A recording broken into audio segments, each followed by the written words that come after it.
text messages on 365-3346. Remember, we have 2 ears and 1 mouth, so we can listen twice as much as we speak. So stay with us as we listen to both sides of the story. Both sides of the story.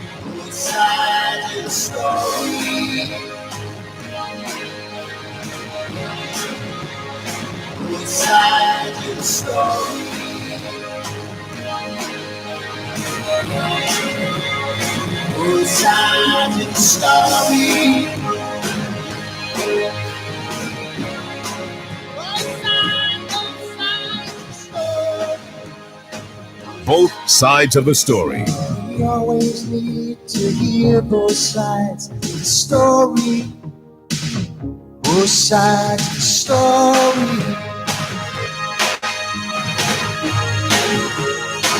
Both sides of the story. Both sides of the story. Yes, both sides of the story. Both sides of the story. Is power. Class is in session. Power 106. Then a plowman said, "Speak to us of work." And he answered, saying, "You work that you may keep pace with the earth and the soul of the earth. For to be idle is to become a stranger unto the seasons, and to step out of life's procession that marches in majesty and proud submission towards the infinite. When you work, you are a flute through whose heart the whispering of the hours turns to music. Which of you would be a reed, dumb and silent, when all else sings together in unison? Always you have been told that work is a curse and labor a misfortune. But I say to you that when you work, fulfill a part of earth's furthest dream, assigned to you when the dream was born, and in keeping yourself with labor, you are in truth loving life. And to love life through labor is to be intimate with life's inmost secret. But if you, in your pain, call birth an affliction, and the support of the flesh a curse written upon your brow, then I answer that naught but the sweat of your brow shall wash away that which is written. You have been told also that life is darkness, and in your weariness you echo what was said by the weary. And I say that life is indeed darkness, save when there is urge, and all urge is blind, save when there is knowledge, and all knowledge is vain, save when there is work, and all work is empty, save when there is love. And when you work with love, you bind yourself to yourself, and to one another, and to God. And what is it to work with love? It is to weave the cloth with threads drawn from your heart, even as if your beloved were to wear that cloth. It is to build a house with affection, even as if your beloved were to dwell in that house. It is to sow seeds with tenderness and reap the harvest with joy, even as if your beloved were to eat the fruit. It is to charge all things you fashion with a breath of your own spirit, and to know that all the blessed dead are standing about you and watching.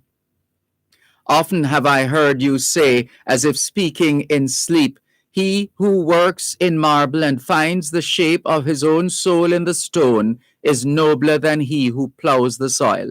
And he who seizes the rainbow to lay it on a cloth in the likeness of man is more than he who makes the sandals for our feet. But I say, not in sleep, but in the over-wakefulness of noontide, that the wind speaks not more sweetly to the giant oaks than to the least of all the blades of grass.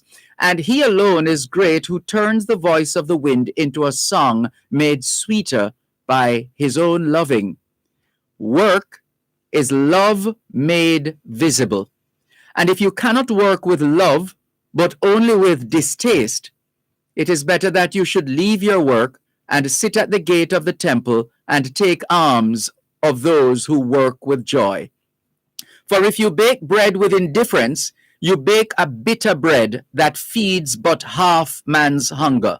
And if you grudge the crushing of the grapes, your grudge distills a poison in the wine. And if you sing, though as angels, and love not the singing, you muffle man's ears to the voices of the day and the voices of the night.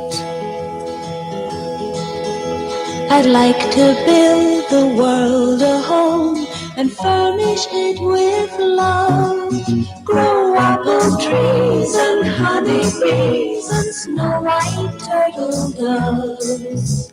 I'd like to teach the world to sing in perfect harmony. I'd like to hold it in my arms and keep it company.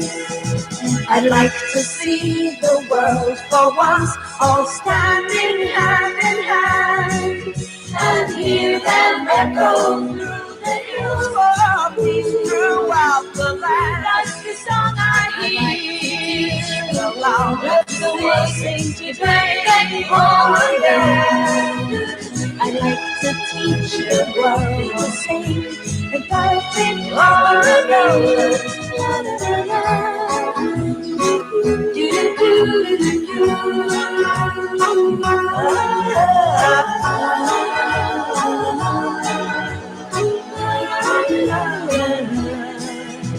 I'd like to build the world a home and furnish it with love.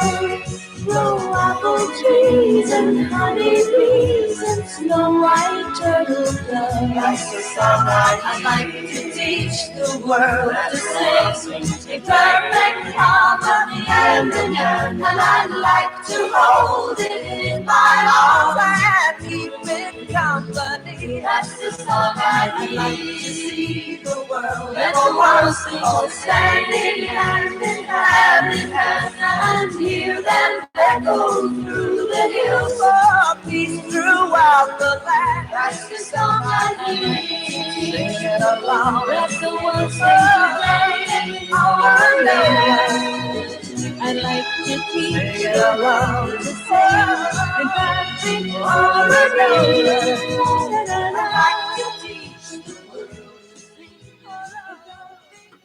2021 to 2030 is the International Decade of Healthy Aging, the International Decade of Ecosystem Restoration, the International Decade of Ocean Science for Sustainable Development, and the Decade of Action for Road Safety.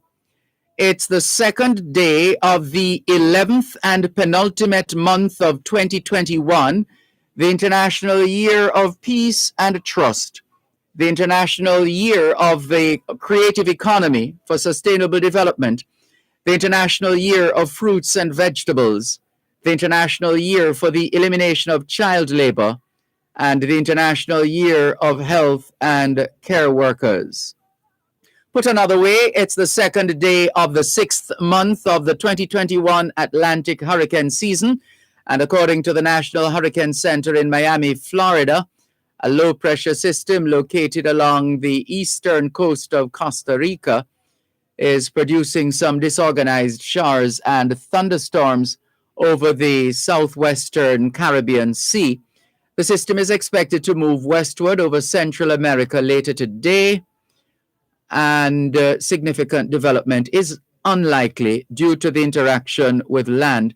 However, this disturbance will still produce locally heavy rainfall across portions of Nicaragua, that's southern Nicaragua, Costa Rica, and Panama through today, which could result in flooding and mudslides. By tomorrow, the system is forecast to move into the far eastern portion of the eastern Pacific Basin. And just to give you an idea of the very latest on Wanda, we haven't heard much, have we? 4 hours ago, the National Hurricane Center was telling us that Tropical Storm Wanda, W-A-N-D-A, was moving northward over the northern Atlantic. So that was the last update on Wanda. Let's bring it closer to home now. The trough across Jamaica is expected to stay in place over the next few days. Expect isolated showers and thunderstorms mainly across central and western parishes. Tonight, mainly fair.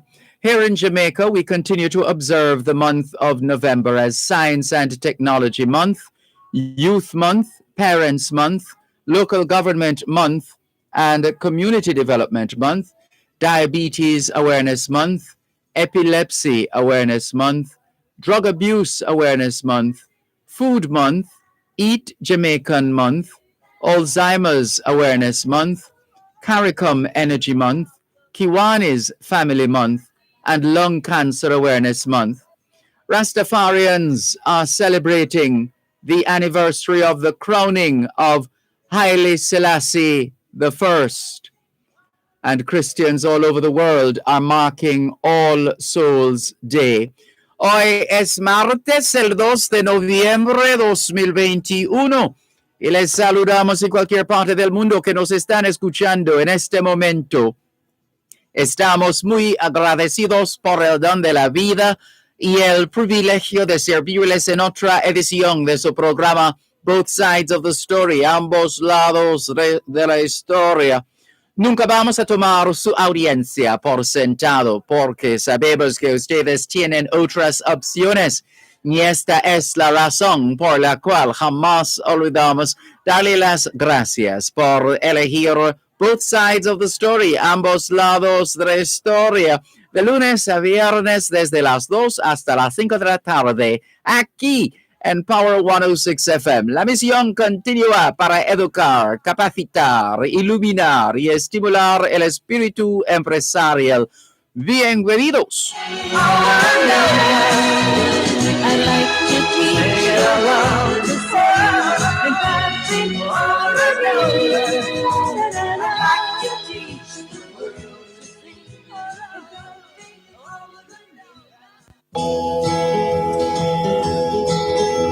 I'd like to build the world a home and furnish it with love. Grow apple trees and honey bees and snow white turtle doves. I'd like to teach the world to sing in perfect harmony. I'd like to hold it in my heart. You're listening to Power 106 FM. The time is now 2:15. Power Talk on Power 106 FM, finding solutions to the challenges we face in a globalized world. Power Talk, taking talk radio to another level. Join Dr. Herbert Gale on Mondays and Tuesdays and Simon Croskett from Wednesday to Friday as they provide riveting analysis on the issues of the day and speak with stakeholders charged with driving innovation to move Jamaica forward. Tune in for innovative features designed to showcase local developments and highlight how the global issues of the 21st century are being addressed. That's the powerful pair, Dr. Herbert Gale and Simon Crosskill on Power Talk, 11 a.m. to 2 p.m. weekdays, right here on Power 106 FM.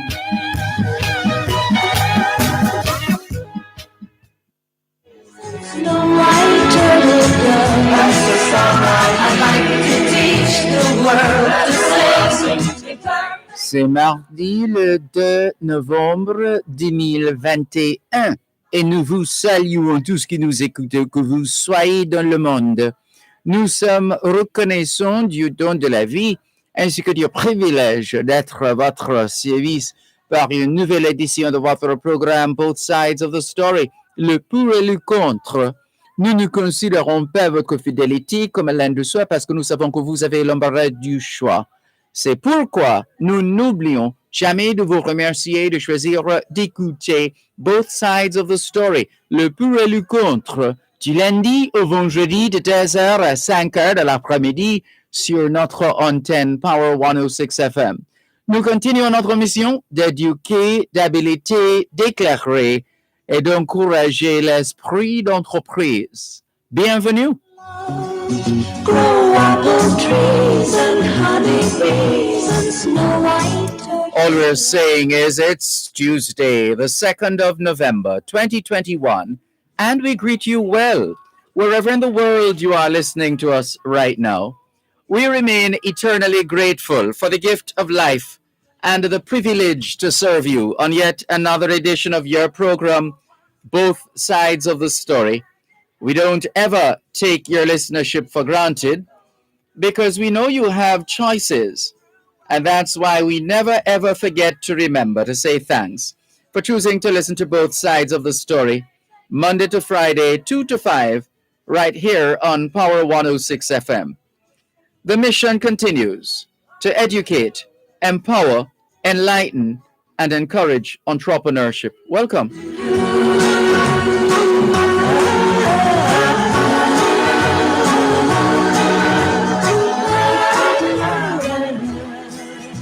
I'd like to build the world a home and furnish it with love. Grow apple trees and honey bees and snow white turtles. We started out this afternoon with the words of Khalil Gibran. Khalil Gibran, Kahlil Gibran, Gibran, Khalil Gibran, and the title is On Work, as in the subject of his piece, On Work by Khalil Gibran, who lived from 1883 to 1931. It's a loaded piece and an appropriate piece as world leaders try to, well, they talk a good talk and they try to present an image of having everything under control as they attend COP26 in Glasgow, Scotland. So that's the piece we started with, On Work, because that's really what matters in all of this. We can pontificate all we want and talk all we want and as we say in Jamaican parlance, run up our mouth. But it really is about getting the work done. And if we're not doing that, then surely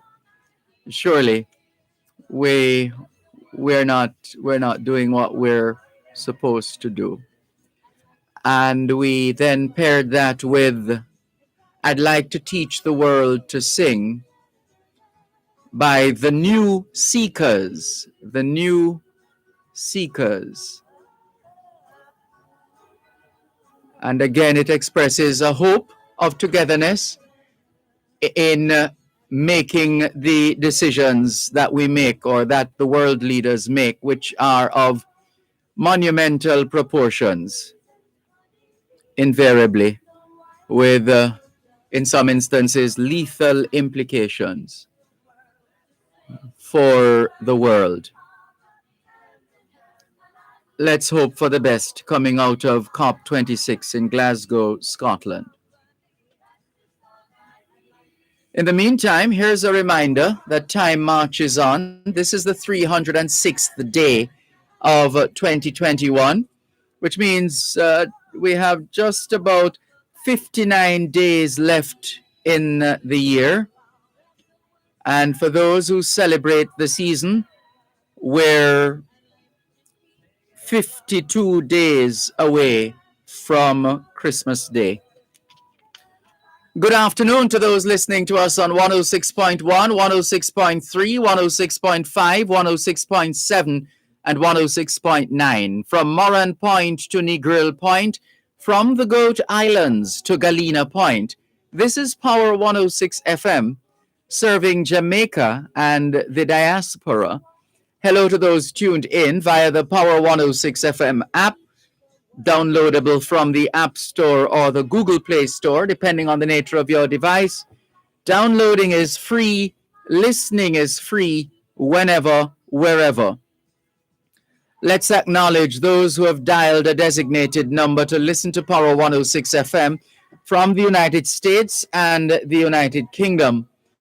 Those in the United States who wish to dial a number to listen to Power 106 FM can call 631 359 8281. 631 359 8281.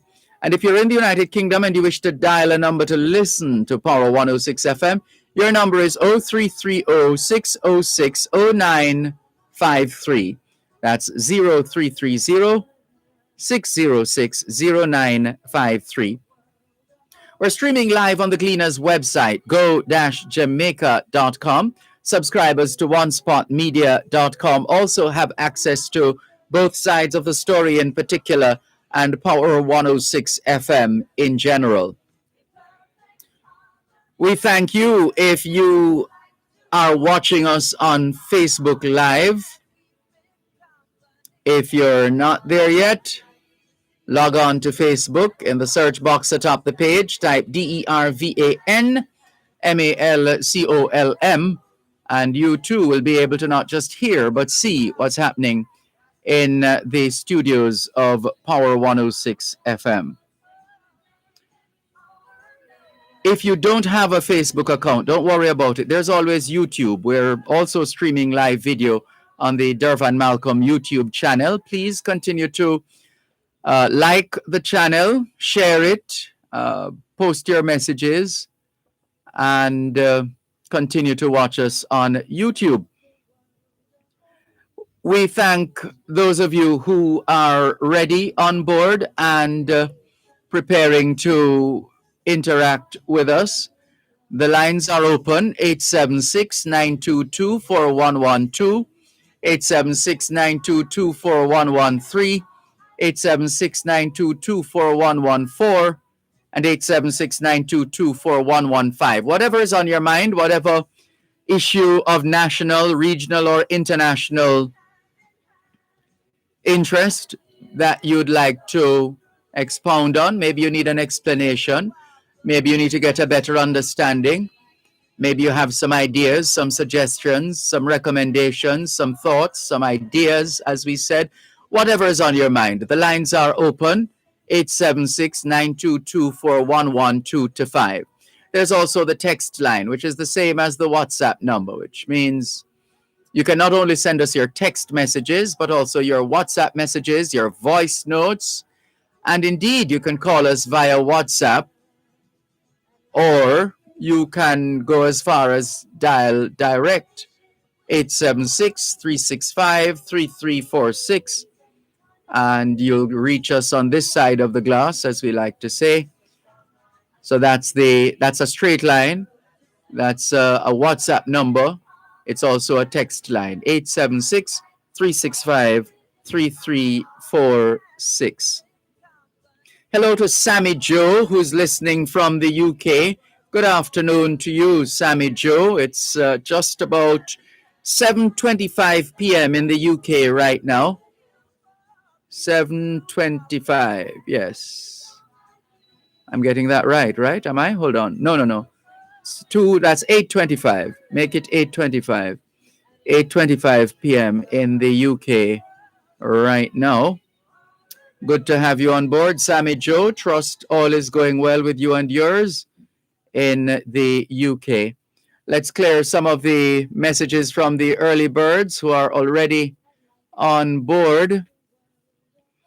Where are they? Here we go. Norman Hines, good afternoon to you. Thank you very much for joining us. Ranny Bell, good afternoon to you too. Good to have you on board, Ranny Bell.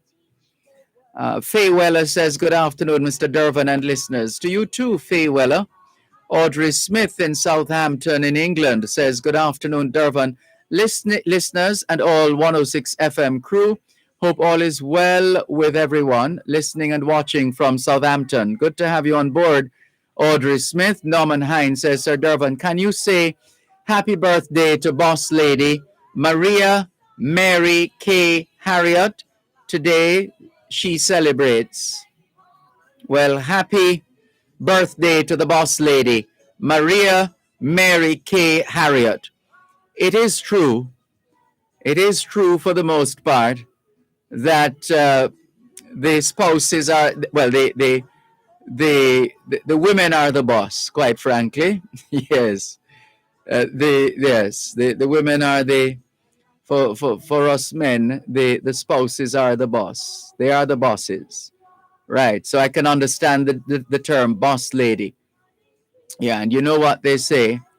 Well, there were, somebody shared the anecdote some time ago of two politicians going at it in terms of throwing words at each other. And one says to the other, "What about those powerful interests who control you?" And the politician on the other end said calmly, "You leave my wife out of this." So those are the powerful interests, controlling him, his wife. So good afternoon and happy birthday to Boss Lady Maria Mary K. Harriet as you celebrate your birthday. And Norman Hines knows what he has to do. It's the Boss Lady's Day. And if you haven't started it yet, you should have been doing it from this morning. Just making sure that you've been taking care of her every need. Don't forget anything. And that usually starts from you wake up in the morning until you retire to bed in the evening or the night or in the wee hours of the following morning. Right. Enjoy your day, Boss Lady Maria K. Harriet. And it's life becomes so much easier when you identify who is the boss, right? Yes. And you say things like, "Yes, dear. Yes, dear. Yes, dear." And they say when you and if you and your spouse, in this case female, if you and your wife have a disagreement, the solution is simple. Let her go her way and you go hers. Can't lose. Anyway, enough advice from me. This is not their pastor. We'll leave that for Reverend Dr. Aaron Dumas. Right. Let's continue. Let's hop across to YouTube and see who's logging on. Tiffany Bray, and that Tiffany is spelled Tiffony. Tiffany, Tiffony. Tiffany Bray says, "Good afternoon, Mr. Malcolm." To you too, Tiffany. Cherry Henry says, "Good afternoon, Mr. Dervan and listeners. Nice song. I would like to build the world a home and furnish it with love. More in a moment." Hear them echo through the hills, for peace throughout the land. You're listening to Power 106 FM. The time is now 2:30. Waiting on your receivables, waiting to purchase raw materials to fulfill your next order, waiting to get paid for goods already sold. 60 days, 90 days, invoices way past due. What if you could be insured for up to 85% of your domestic and foreign receivables, so that if you don't get paid on time, your biggest priority, your business, will not have to wait. Trade credit insurance. Insurance worth having. Credit without waiting. Exim Bank. By helping businesses, we save lives and livelihoods. Ready, set, save big on all your brand name items in the Home and Things Best Brand Sale event. Get the lowest prices on tiles, bathroom fixtures and faucets, laminate flooring, lighting, windows and doors, plus more, even on new arrivals. Shop top brands like American Standard, Moen, Corona, Hunter, and Angel Grace. Visit our showrooms at Old Rope Road and Constant Spring Road. The best brand sale event now on at Home and Things. Shop now for the best big value and even bigger savings. Living in the positive, Power Talk on Power 106 FM, finding solutions to the challenges we face in a globalized world. Power Talk, taking talk radio to another level. Join Dr. Herbert Gale on Mondays and Tuesdays and Simon Croskett from Wednesday to Friday as they provide riveting analysis on the issues of the day and speak with stakeholders charged with driving innovation to move Jamaica forward. Tune in for innovative features designed to showcase local developments and highlight how the global issues of the 21st century are being addressed. That's the powerful pair, Dr. Herbert Gale and Simon Croskill on Power Talk, 11 a.m. to 2 p.m. weekdays, right here on Power 106 FM.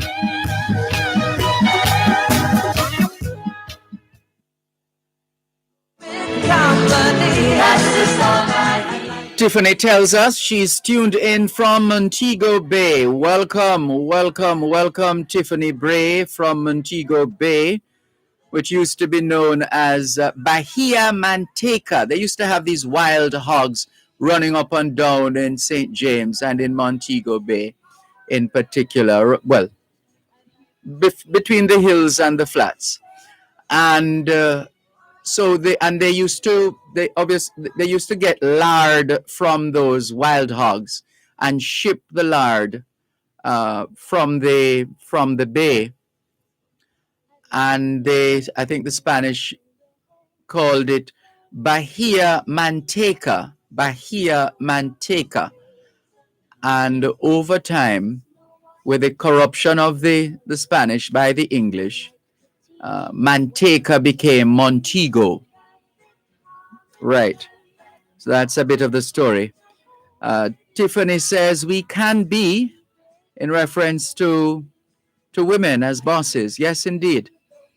And Duran in Mississauga, Ontario, Canada. Good to have you on board. Good afternoon to you. Tiffany's having a good laugh as well. You just got to love the women. I'm just saying. Or can you not? Sorry, let's not even. Right. Yeah. So let's continue. Tiffany. Oh, Tiffany. What? I think she's laughing at the wild hogs. Is that what you're laughing at, Tiffany? Thank you for your message. Keep those messages coming in, and let's see who else is coming through. Hello to Jessica. Thank you very much for joining us. Here's a listener in East London. We don't have a name just yet, but this is on WhatsApp, and this is coming from East London. Seems I was right the first time when I said it was 7:25 p.m. in the UK. Apparently, they have ended daylight saving time. They have ended that in the UK. So whereas they were previously 6 hours ahead of us, they're now 5 hours ahead of us. On Sunday the 7th of November, I believe at 2 o'clock in the morning, the United States and elsewhere in the world will roll back the clock. So they'll go back an hour, and then Jamaica and the US will be on the same time. Well, and the eastern section of the US, Eastern time, the section that is on Eastern Standard Time. So we'll be on the same time as Eastern Standard Time as the United States. At least those states in the eastern region, east, northeast. East. Yeah. So thank you very much, East London, for confirming that you have already rolled back your clocks in the UK by an hour, and the United States will follow suit come Sunday, the 7th of November. We used to have that in Jamaica years ago. I read that we used to have daylight saving time. We used to have that. And I do recall going to school in darkness, in pitch pitch black conditions because of the lighting at that time. That much I remember. Daylight saving time. So it started on the 14th of March this year, and it ends on Sunday, the 7th of November, as we said, at 2 a.m. Technically speaking, well, on Saturday night, you can set your clocks back 1 hour. Not that doesn't apply to us here in Jamaica. We abandoned daylight saving time a long time ago. Yes, we did. Let's see. Who is this now? Good afternoon, Mr. Malcolm. Last month, the light bill was much lower because of the drop in the US dollar rate, which was a welcome relief to the people who are struggling to pay their light bill. Now the US dollar rate gone back up to 155 for one. So what's going to happen to the poor Jamaicans? OMW. Is that Oh My World? From Richard in Portland.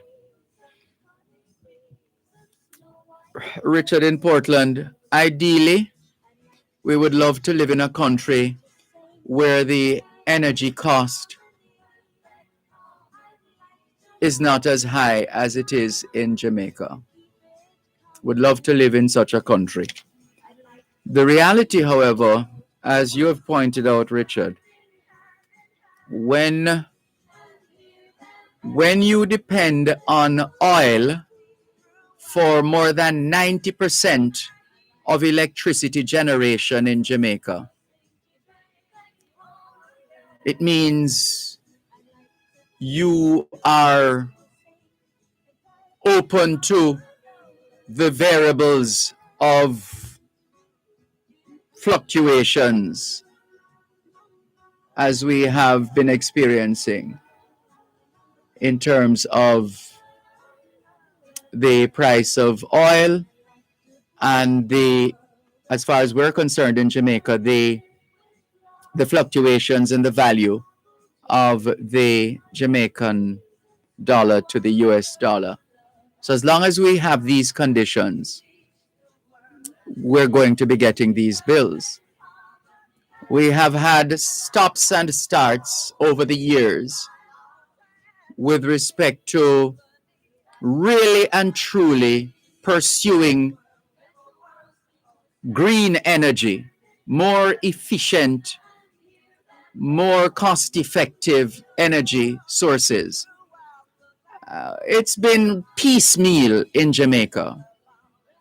Mind you, one of my favorite places is that wind farm at Monroe College.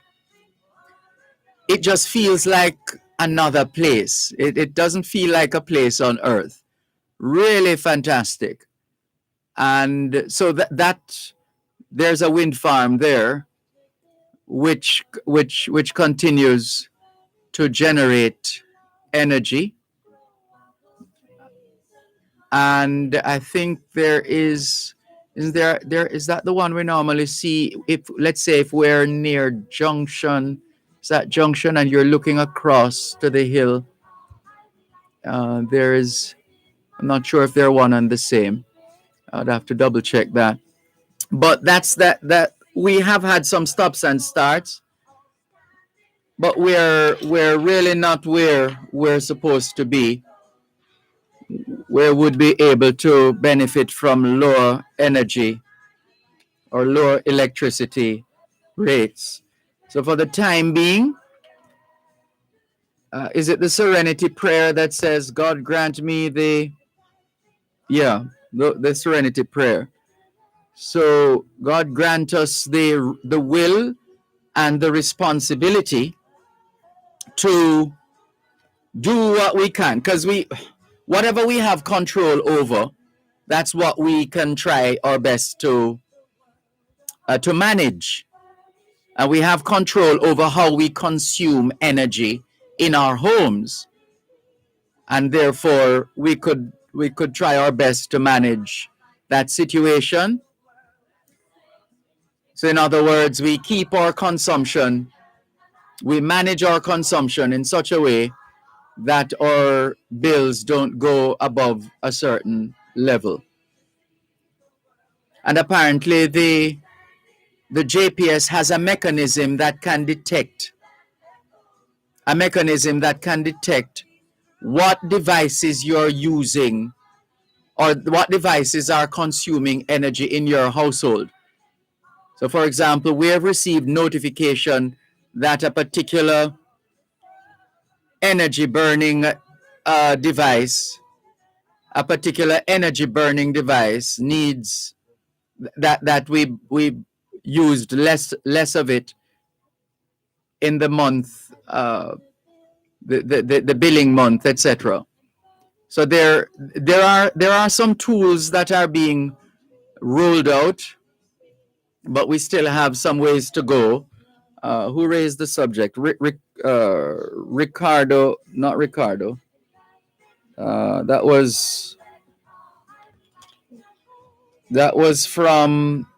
message was from Portland. Was it Richard? Richard in Portland. I think he raised the subject. So that situation is going to, unfortunately, Richard, that situation is going to be with us for a little while, because we have played so much politics in this country.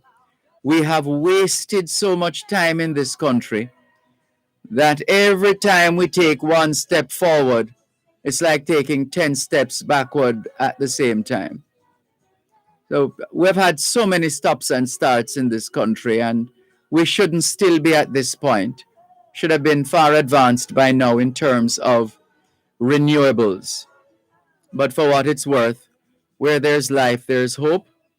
And those who are vested with the authority to act and make decisions with lasting effects in this country, now is the time.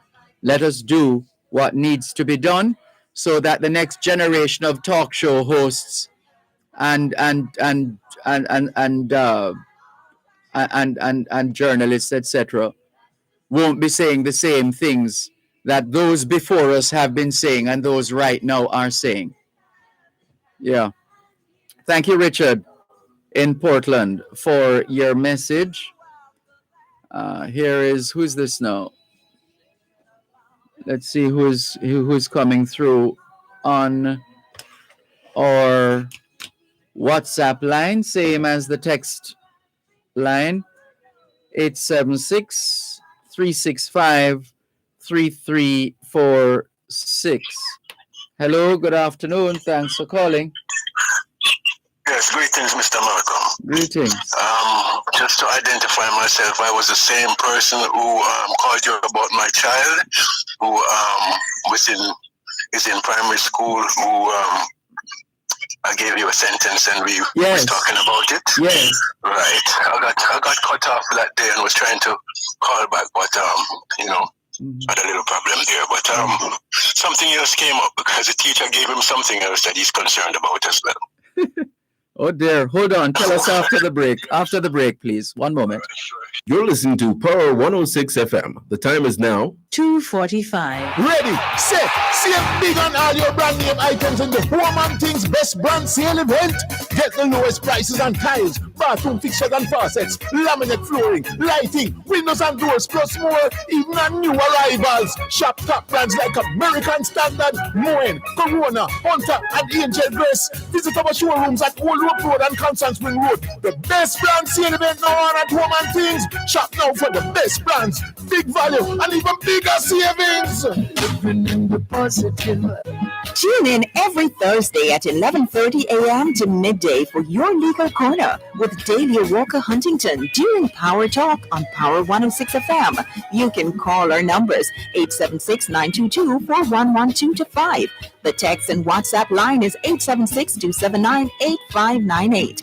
You can also send an email at yourlegalcorner106@gmail.com. Join Your Legal Corner for all matters in relation to immigration to the United States. Here Dahlia offer great legal advice on your immigration queries and concerns. Learn about the filing process, when to file, and how to prepare for the move.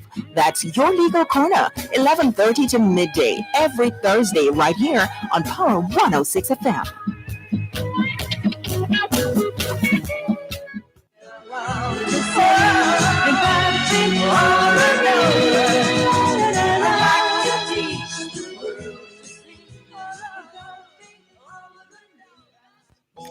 Thanks for staying with us here on your program, Both Sides of the Story, Power 106 FM. Yes, sir. Please continue. Yes, give thanks.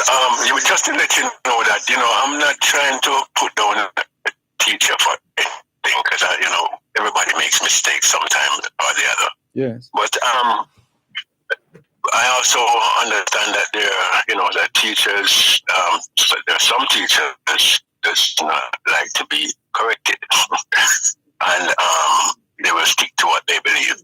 Because even to this day, she has not recognized that she had made a mistake with the previous sentence that we talked about. Yes.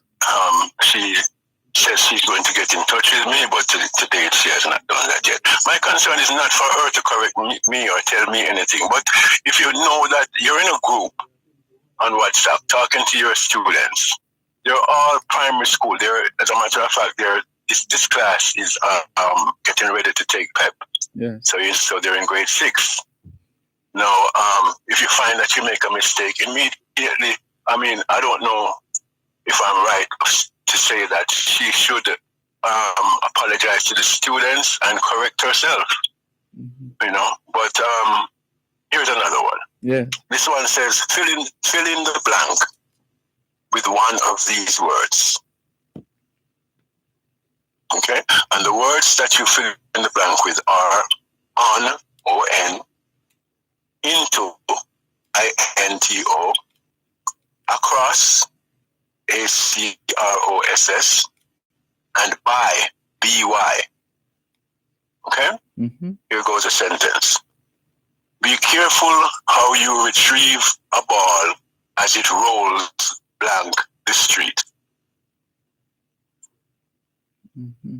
Be careful how you roll a ball. Oh, no. Be careful how you... No, let me say it again. Mm-hmm. Be careful how you retrieve a ball as it rolls blank the street.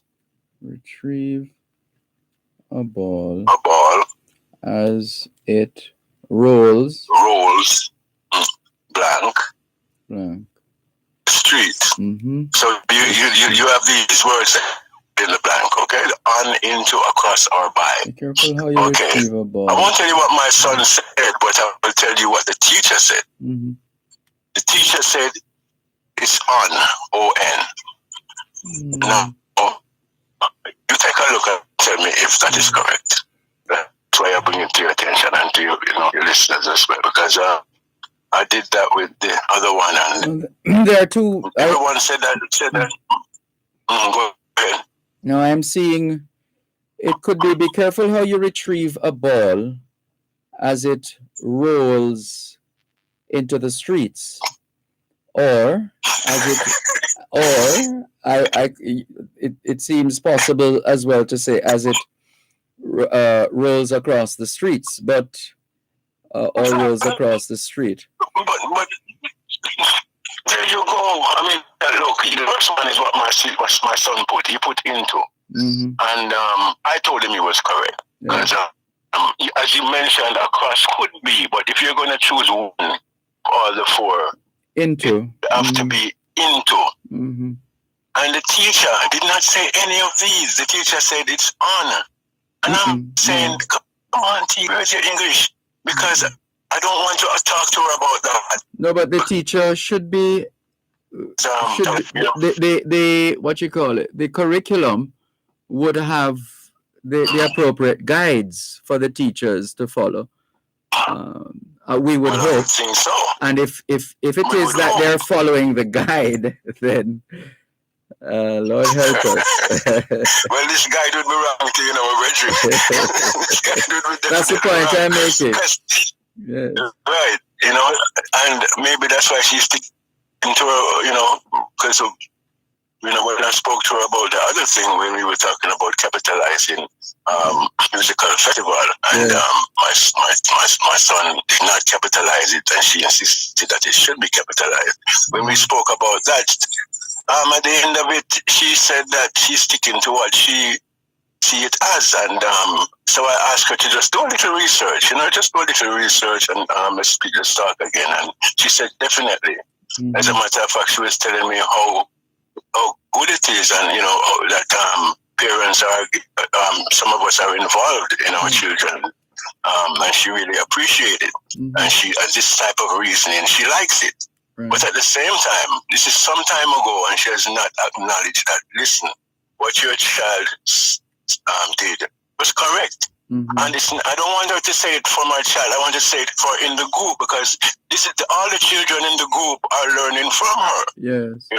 So yes, so don't tell it to me if I'm correct. If my child is correct, don't tell it to my child, or don't tell it to me, which you have not done yet.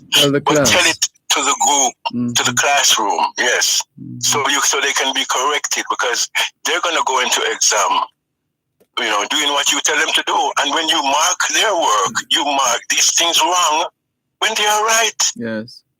Now, my child put into, be careful how you retrieve a ball as it rolls into the street. It has to be into, because you'll be in the street playing it. Mm-hmm. Then it would be on. Then it would be on. Mm-hmm. If you're already in the street playing it, be careful how you retrieve the ball as it goes on the street. That means it's telling you you're already on the street playing the ball. Mm-hmm. Yeah. And so it has to be into, because if it rolls across the street, that means it's probably on the other side. And you want to retrieve it. You usually try to retrieve the ball as it starts to go in the street. That's when you really try to retrieve that ball. That's why I'm saying be careful how you retrieve the ball as it rolls into the street. Yeah. And that's what he put. He's 10 years old. Ever since he started school at 3, they put him into the 4-year-old class immediately the following day. And since then, he's been coming first in his class every year. Mm-hmm. And so we're looking to see him come first again in the 6th grade here. But I'm telling him, Reggie, if he's not getting, I don't know. And there's several things I can speak about since he's been in grade 6, but, I don't want to go through all of that. These 2 simple things right here, I cannot understand why is it that the teacher is making these simple mistakes and will not take, refuse to be corrected. I mean, if you make a mistake, I understand that. Sometimes you might have a bad day, you might say something that's not what it is, Yes. So, but when you are corrected, you're supposed to say, "Oh, thanks a lot. Thank you for correcting." You made it. As a matter of fact, I'm relatable. Let me tell you something. When you told me that you yourself had capitalized the musical festival, how was I supposed to know that you did that? You're the one who told me that you did it and corrected yourself. Yeah, so that is what. So that is what. That is where people are supposed to be. Accept the fact that you made a simple mistake. Yeah.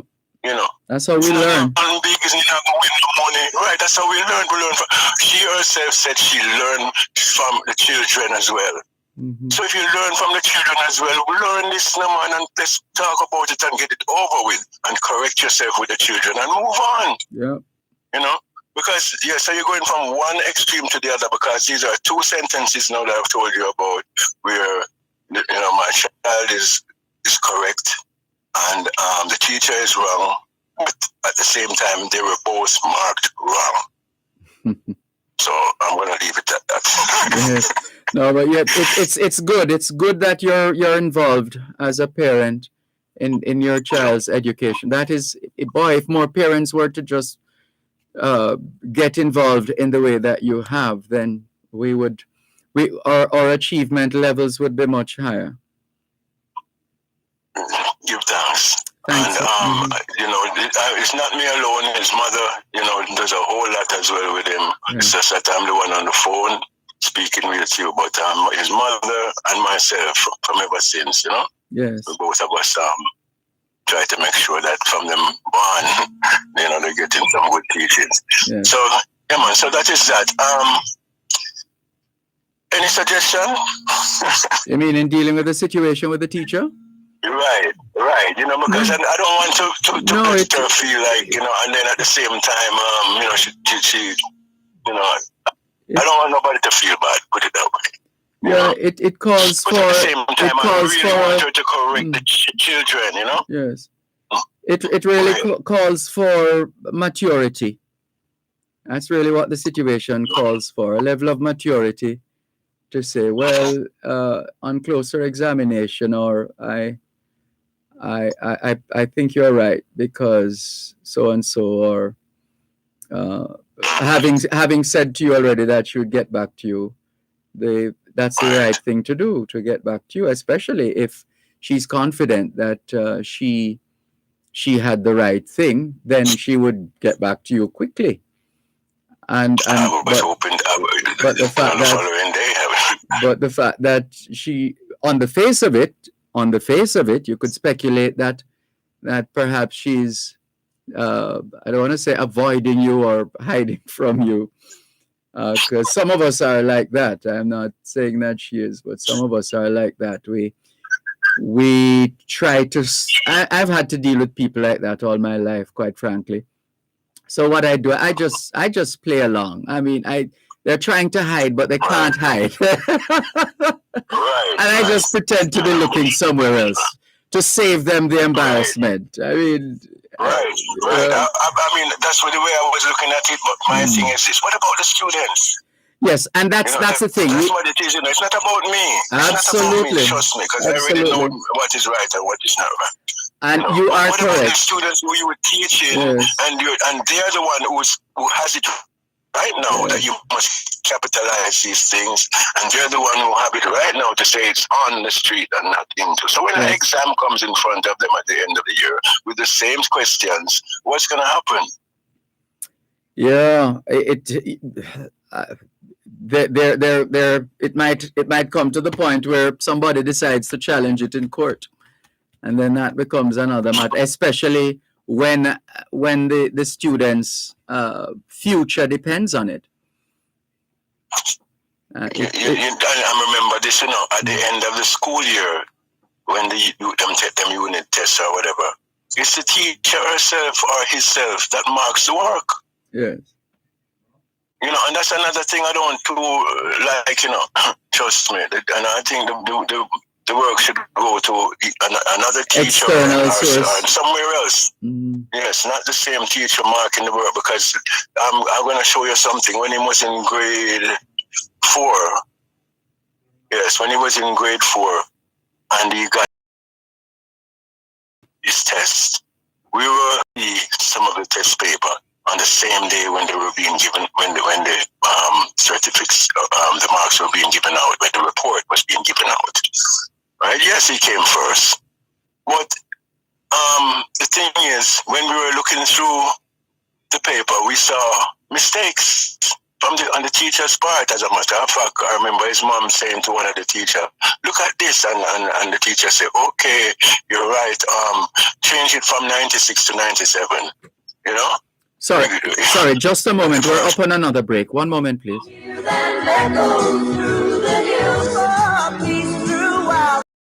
You're listening to Power 106 FM. The time is now 3 o'clock.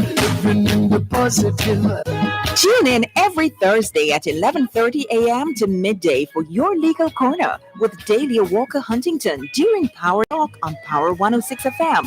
You can call our numbers 876-922-4112-5. The text and WhatsApp line is 876-279-8598. You can also send an email at yourlegalcorner106@gmail.com. Join Your Legal Corner for all matters in relation to immigration to the United States. Here, Dahlia offer great legal advice on your immigration queries and concerns. concerns. Learn about the filing process, when to file, and how to prepare for the move. That's Your Legal Corner, 11:30 to midday, every Thursday right here on Power 106 FM.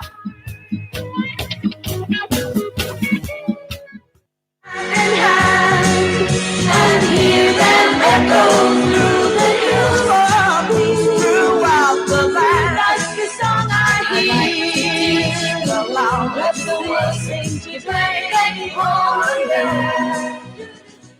Thanks a lot for staying with us here on your program, Both Sides of the Story, Power 106 FM. Thanks for holding.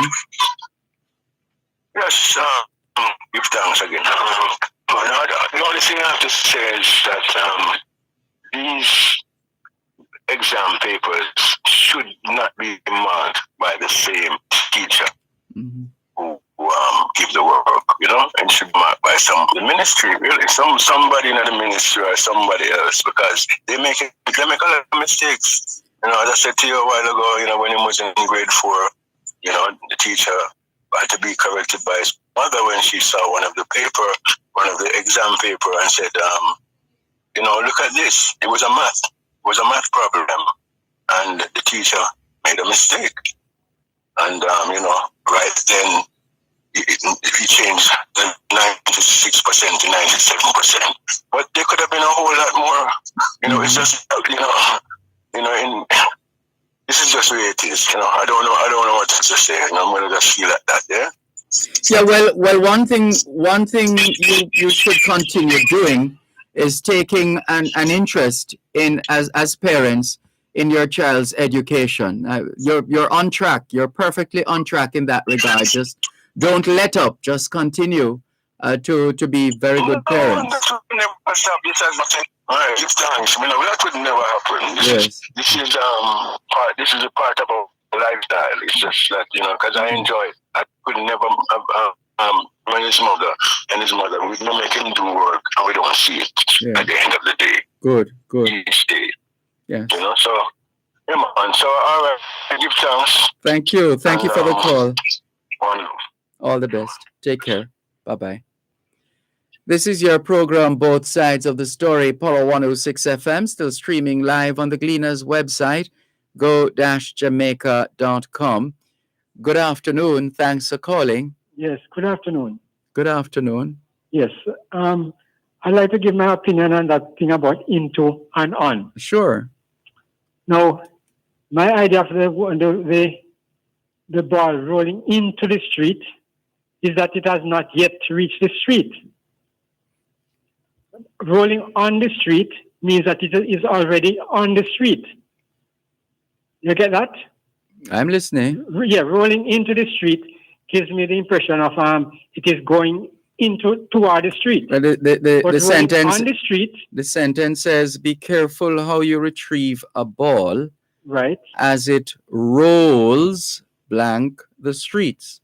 So if it is rolling, it's as it rolls.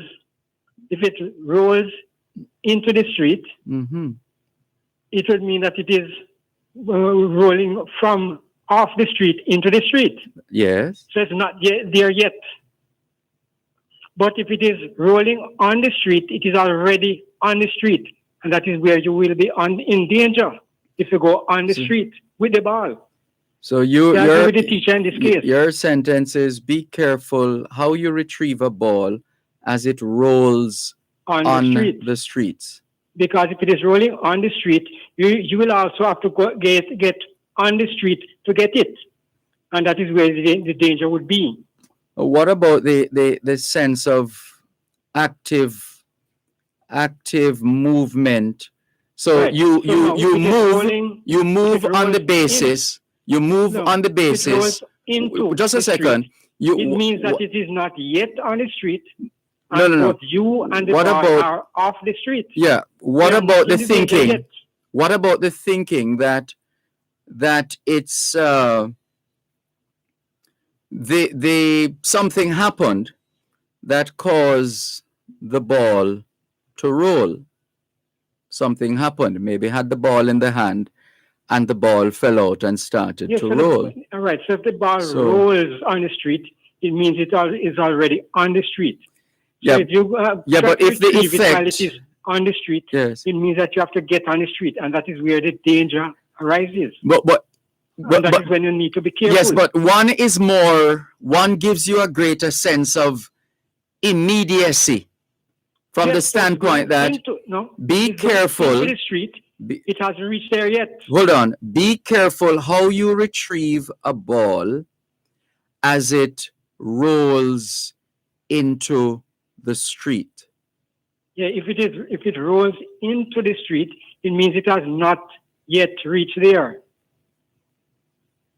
But if it rolls on the street, you'll also have to get on the street in order to retrieve it. so it's a sentence of advice, actually.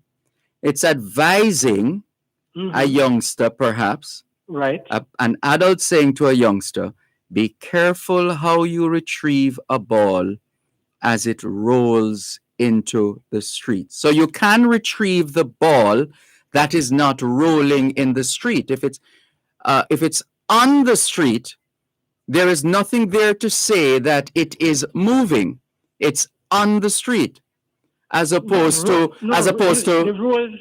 the word rolls would be in it in both cases. All right. Well, let's arises, follow it there, so that the danger arises when you get on the street with the ball. And even more so if you seek to retrieve that ball as it rolls into the street. Right. So I am saying on the street is even more dangerous than into the street. Yeah. So there's danger in both cases. Yeah. But And when it is on the street, you are even in greater danger. But so I will allow that to be right too. But it also, you're agreeing with either then? You're saying either one? Yeah, but I believe that on is even more correct than the into. Well, you see, this is why those of us who set questions, and it used to happen when I used to host Schools Challenge quiz, I used to, on my own, research every single question myself. And when it comes time before each match, I would discuss with the judges what I thought they needed to sharpen or drop or change, etc., by virtue of some kind of ambiguity being evident. So that when we are setting exams for students or anybody, we have to, the questions must be set in such a way that there is no ambiguity with respect to the answer or the multiple choices that one has. Yes, so I believe that both into and on are possible correct answers, but I believe better answer is the on.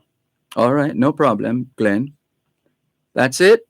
I'd like to talk more about the Khalil poem, the Khalil Gibran. Yes. He was talking about work. Yes. No, there's a general attitude of not liking work in Jamaica, you know. Unfortunately, and some people argue that it's tied to the plantocracy, and slavery. The history of Jamaica has something to do with it. Yes. But if you even get back to the Bible now, 6 days shalt thou labor and do all thy work. And rest on the seventh. From the very beginning, in the sweat of thy face, shalt thou eat bread. Eat bread, yes. And I'd like to comment on in their face too. You'll notice that the face is connected to the brain just behind, the eyes, the ears. So we must not only do hard work, we must do smart work. Yes. Eyes, ears, all the senses are in the face. So we must not only work hard, but work smart. That's right. Especially now that we're in the smart age, the so-called smart age. It's also interesting that many of the important Bible characters were called when they were working. For example, Moses was taking care of sheep when he was called to be leader of Israel. Right. David, when he was taking care of sheep, that is when he was called to be anointed to be king. Yes. Gideon was there um, taking care of wheat at the wine press Mm-hmm. to hide it from the enemy. And notice what was doing? Was sieving his wheat, threshing his wheat at the wine press, because he had some enemies who were around to take it away. Yes. The angel came and told him, "Go in this thy might, and thou shalt deliver Israel." His might was his smartness. So with that smartness to help him to use just men to defeat the whole army. Anyway, I'll stop at that. But work is, one more thing. Mm-hmm. The one part of the reading that I don't agree with is where he said something about the dead watching you. The dead? Yeah. What about the dead? Something that is mentioned in the reading. The dead are watching. So I don't agree with that part. It says, and to know, and to know all that we are doing while we are alive, because in the grave there's no device, no work, no nothing. It says, not going down there.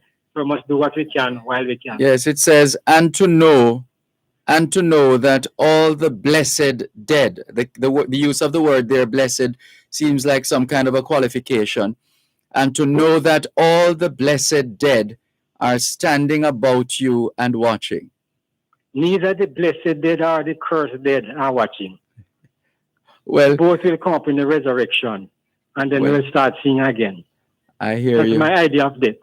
All right. All right. That's my idea of death.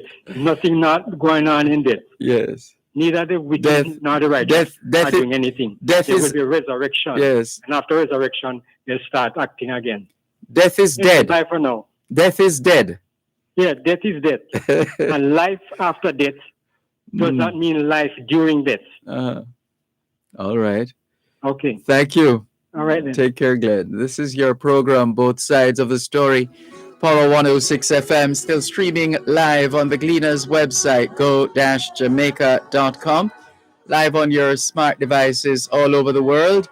Taking your calls on 876-922-4112-5.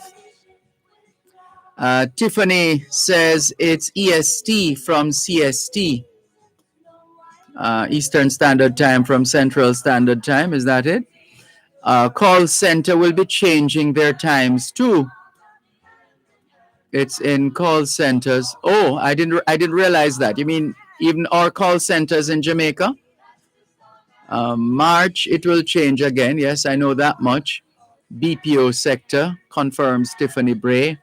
She says, Mr. Malcolm, never too tired to hear your message.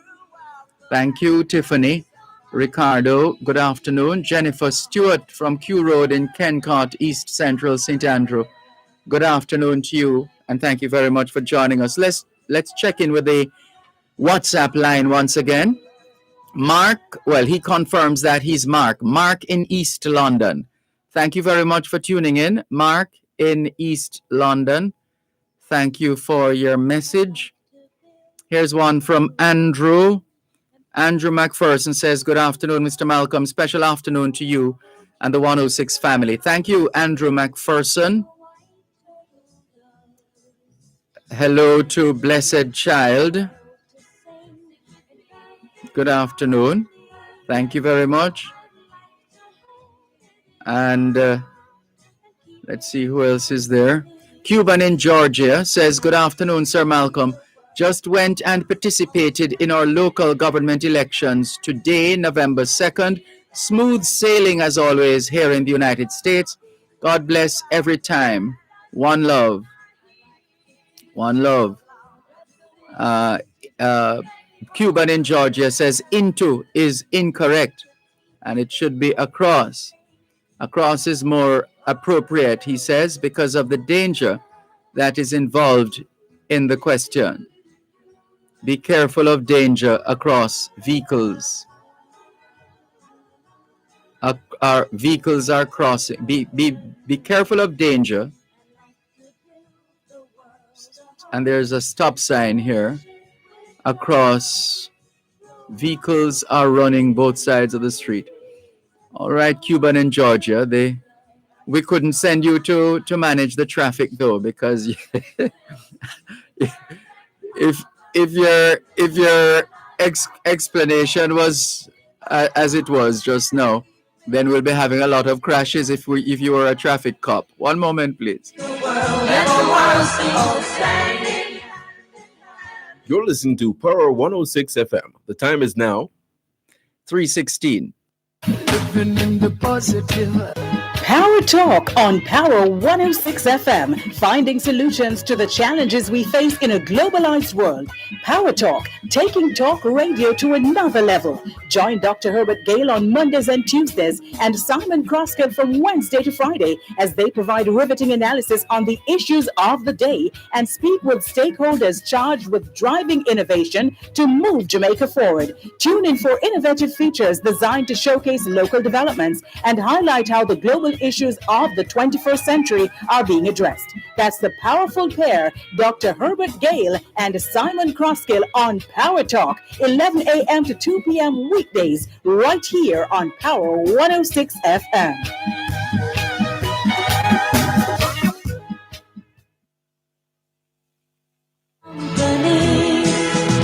I'd like to see the world. Thanks a lot for staying with us here on your program, Both Sides of the Story, Power 106 FM. Lloyd in Philadelphia says, good afternoon, Mr. Dervan. Hello to Jamaica. Daddy Bigger Roy, hold tight. Bobo in St. Mary, Highgate. Keep on making yourself present at all times. Miss Gracie, right at the clock in Highgate, St. Mary. Hello to you also. And to my uncle Radcliffe Lewis, happy belated birthday. November 1, I should have texted or called you, but you were so busy working. And to my big sister Anne-Marie Berry in Miami, Florida, lots of love to you.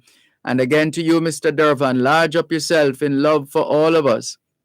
Sir D, I do want to say hello to my little sister, Venetia Lewis, and to my two grandbabies, Jace and King, on the job now, on my way to Chicago, coming from New Jersey.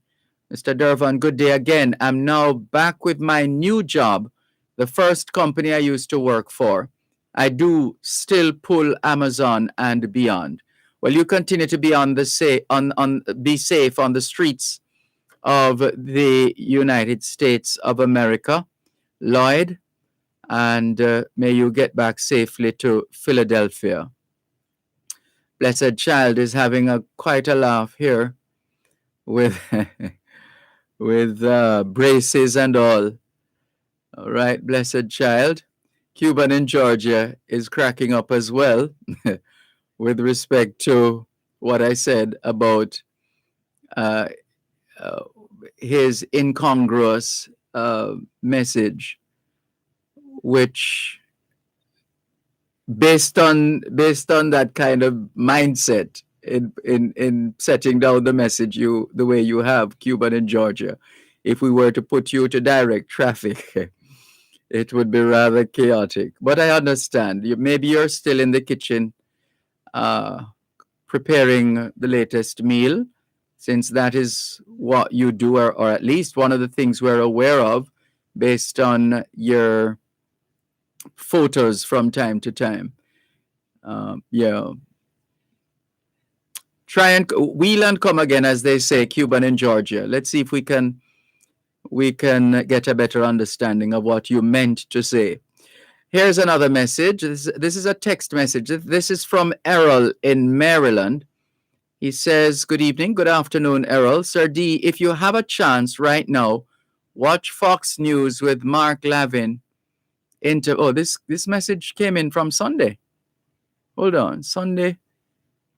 Interviews Lieutenant Governor candidate of something of Virginia, Waysome Sears. Sorry we missed that, Errol. Missed that one. Let's continue. Ricardo says, great to hear that Leon Bailey will be back for Jamaica, and I will like for him to play like how he plays his club football. Yeah, that's always the challenge, in terms of being able to give the same energy and apply the same kind of commitment, irrespective of the whether it's a club league or an international tournament. And there's a feeling and a belief, and some would say the reality, that those who are being compensated handsomely for playing for a particular team or a particular side, they tend to put all their energy there, or most of the energy, and then elsewhere it's like a walk in the park, just another day at the office casually, and you're not getting the same kind of intensity and commitment. But so it is. So it is. When we agree to do a job of work, and especially when we're being compensated for it, we want to do our best, because after all, that's going to tell the world something about us. Yeah. Peter the Great, or Peter the First, ruler of Russia, changed his title to emperor on this day in 1721. And there are those of us who change our names to this day. We're still doing it to all kinds of things, even if there was no coronation. I think Tony Lang shared a joke with us some time ago. You know how we are.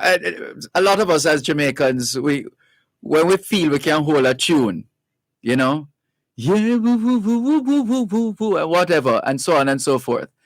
And apparently, Tony Lang was in charge of some audition of the sort, and a fella came around, and he introduced himself as Prince. For example, maybe he said, for example, Prince Emmanuel.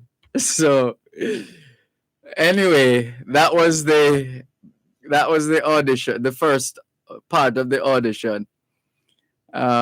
When he came back the second time, he was no longer Prince, he was now King.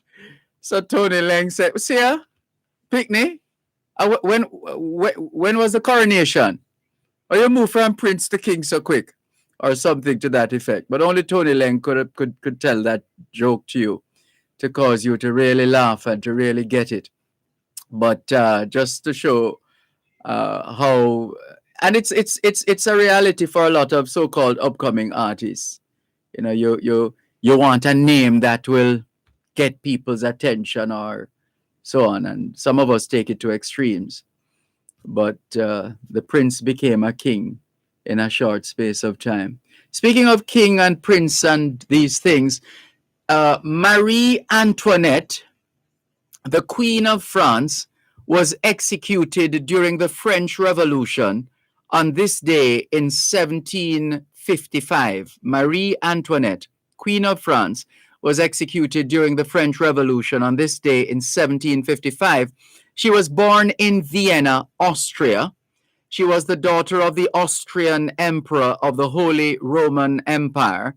She married the French Dauphin, Dauphin, Dauphin. That's the title of the eldest son of the King of France.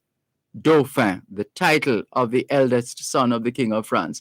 The title was used between 1349 and 1830. And indecisive and unprepared to rule, this Dauphin ascended to the French throne in 1774 as Louis XVI. While discontent was percolating throughout France, Marie Antoinette's extravagant lifestyle infuriated the public. As the French Revolution exploded in 1789, a mob descended on the lavish palace at Versailles, demanding that Marie and Louis move to Paris, where they became virtual prisoners in the Tuileries. In 1792, the royal family was arrested for treason. Marie followed her husband to the guillotine in 1793. The expression, "let them eat cake," has been attributed to Marie Antoinette by Jean-Jacques Rousseau, but there is absolutely no record of Marie Antoinette ever using those words. In fact, Jean-Jacques Rousseau did not actually call Marie Antoinette's name. Here's what he said. We'll give it to you in French first. He said, "Enfin, je me rappelais le pis-aller d'une grande princesse à qui l'on disait que les paysans n'avaient pas de pain et qui répondit qu'ils mangent de la brioche. J'achetais de la brioche." And the English translation is, "Finally, I recalled the last resort proposal of a great princess who was told that the peasants had no bread, who responded, 'Let them eat brioche. I bought brioche.'" The phrase is meant to show the ignorance or callousness. That's the phrase, "let them eat cake." It's used to show the ignorance or callousness of the upper classes about the living conditions of the poor, who, if they cannot find or afford bread, can surely not obtain brioche. Brioche, a sort of bread enriched with butter and eggs. Also of significant note is the fact that in 1769, when Jean-Jacques Rousseau made mention of a princess telling peasants to eat cake, Marie Antoinette was 13 years old going to 14.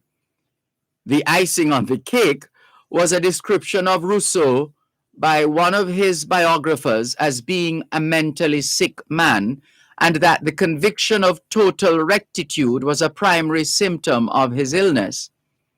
Evidence is cunningly fabricated, history rewritten, and chronology confused with superb ingenuity.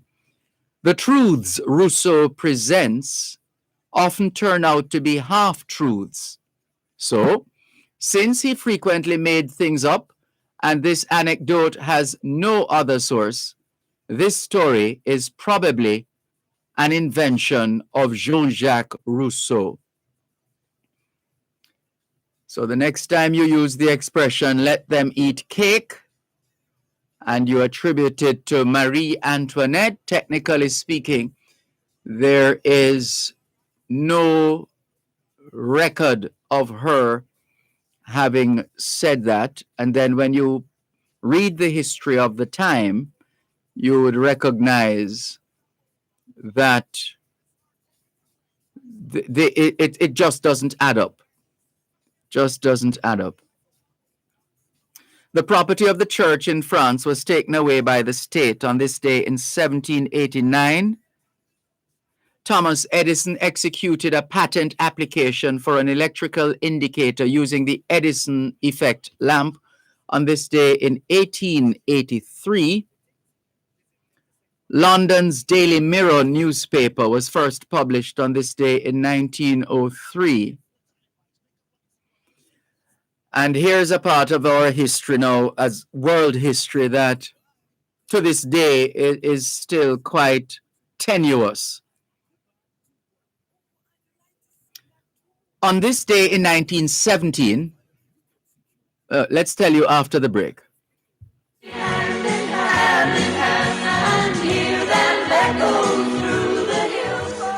Knowledge is power.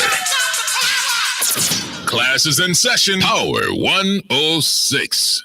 You contribute directly to Jamaica's national development when you pay your customs duties. Let's all do our part in keeping the wheels of our economy turning. The time by the Jamaica Customs Agency is 3:30.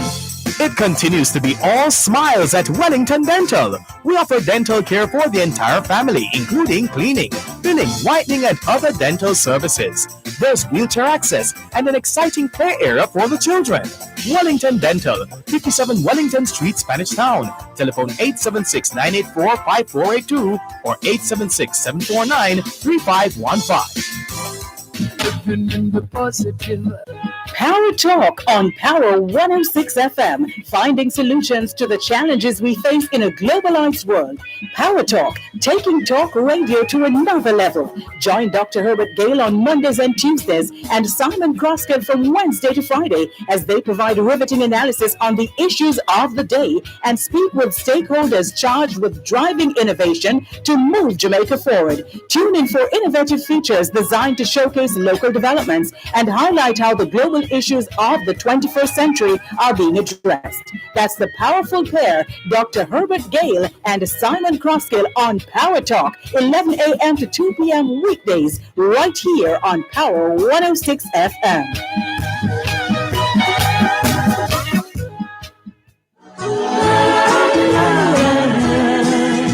I'd like to build the world a home and furnish it with love. Grow apple trees and honey. Thanks a lot for staying with us on your program, Both Sides of the Story, Power 106. As we said, the next piece of history we're sharing gives some background for those of us unfamiliar with what happened. 1917, on this day in 1917, British Foreign Secretary Arthur James Balfour submitted a declaration of intent to establish a Jewish homeland in Palestine. On this day in 1917, British Foreign Secretary Arthur James Balfour submitted a declaration of intent to establish a Jewish homeland in Palestine. The British government hoped that the formal declaration would help garner Jewish support for the Allied effort in World War I. The Balfour Declaration was included in the British Mandate over Palestine, which was approved by the League of Nations, now known as the United Nations, back in 1922. Arabs opposed the Balfour Declaration, fearing that the creation of a Jewish homeland would mean the subjugation of Arab Palestinians.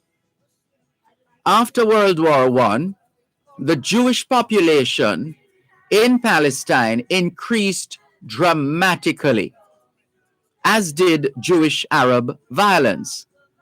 Arab resistance and failures to reach a compromise led Britain to delay deciding on the future of Palestine. In the aftermath of World War II and the Holocaust, much of the international community took up the Zionist cause, and in 1948, the State of Israel was declared.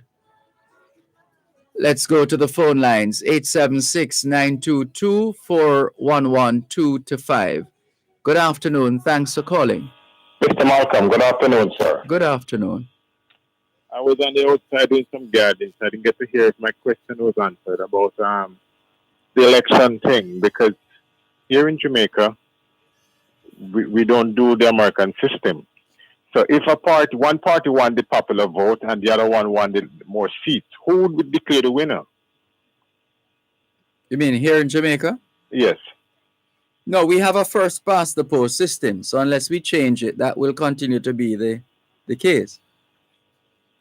So the popular vote would override how many seats the other party gets? Well, if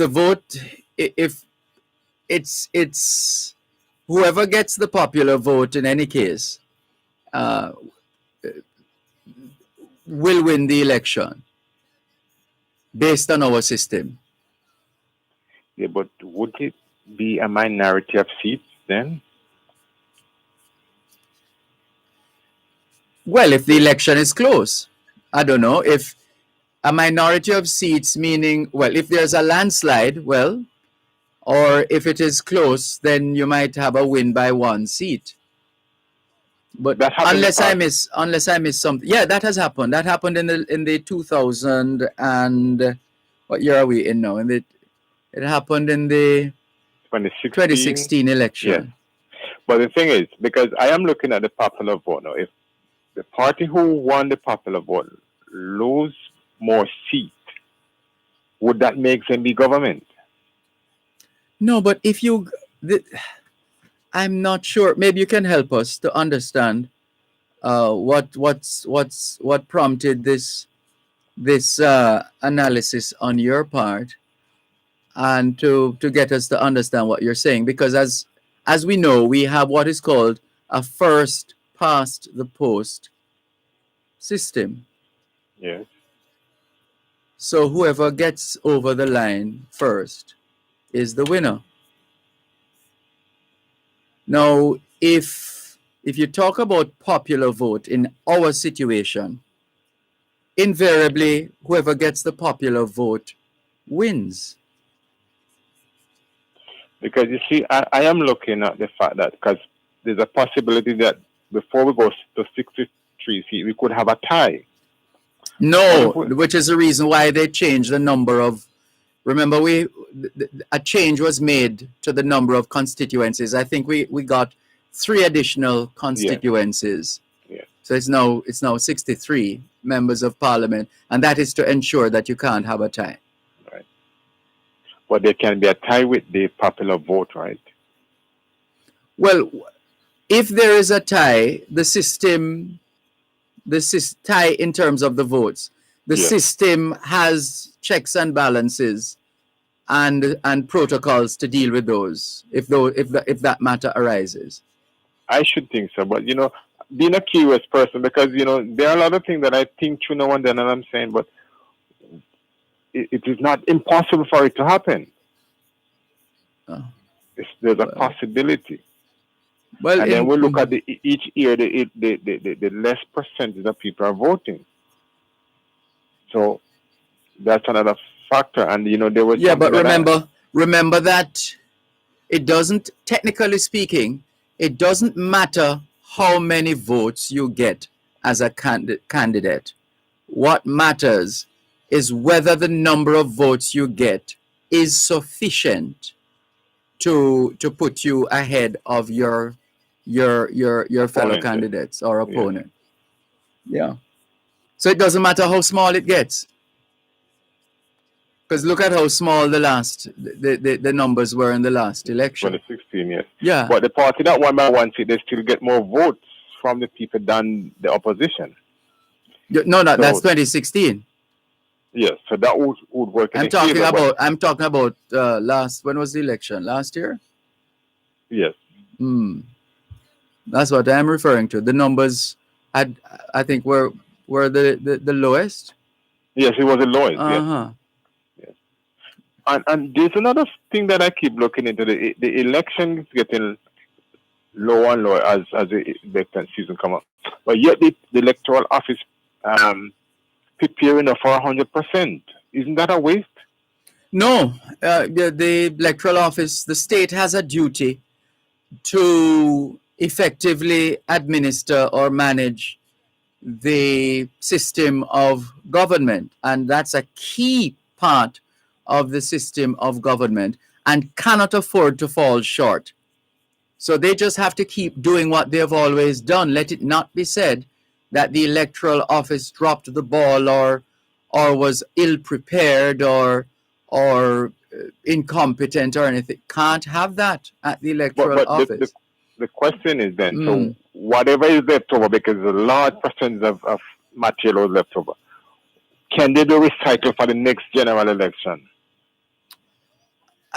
I am not sure I'm not sure. I mean, naturally, if we're talking printed ballots with the information of the candidates, certainly not, unless the situation repeats itself, and then you draw for those. But no, it doesn't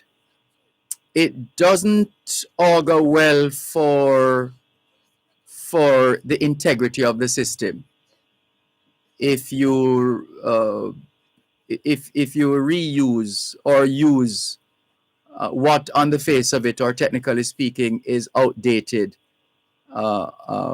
material.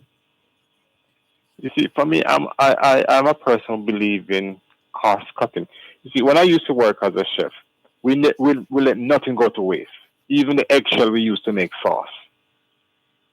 Oh, I didn't know that. Eggshell to make sauce. Very much. As a pastry chef, there's nothing go to waste. Leftover cakes used to make other cakes. So minimize the cost for the company. Because you don't want to throw away a lot of product. Because I was trained how to do all these things in order to save up money. Yes. So I'm a cost cutting person, And this is one of the things I'm looking at, because I'm saying if we're not getting 50% of the vote, why are we going to go full 100%?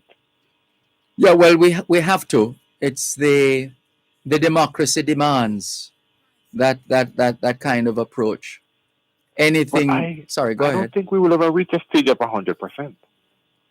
I mean, no country has ever had that, as far as I've read, 100% turnout.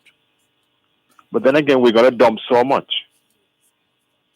Well, there's recycling. Perhaps what we need, recycling, not to recycle the same material and as in reusing the last election's material, but recycling, especially in terms of paper, for example. Understood. Yes. Well, that would make a lot of sense doing that, but because even the Prime Minister and that big entourage has gone to the cleaner that he took. Gone to Glasgow in Scotland. I don't think we need so much people. For me, 5 to 6 people is enough. How many? Did I miss the number? How many? How big is the delegation? The cleaner didn't say how much, but it's an entourage, and I can't. Entourage. That sounds like what the DJs move around with, eh? Yes. Because even the Minister of Finance is there, and I don't see the reason for having him there, But well, this is where, and as citizens, we must ask questions. No doubt about that. By all means, let's ask questions. But at some point, we have to, on the face of it, unless and until we get information that says otherwise, that the organizers of this trip to Glasgow, Scotland, organized it based on certain factors or facts, as opposed to some people just enjoying a nice trip to Glasgow in Scotland.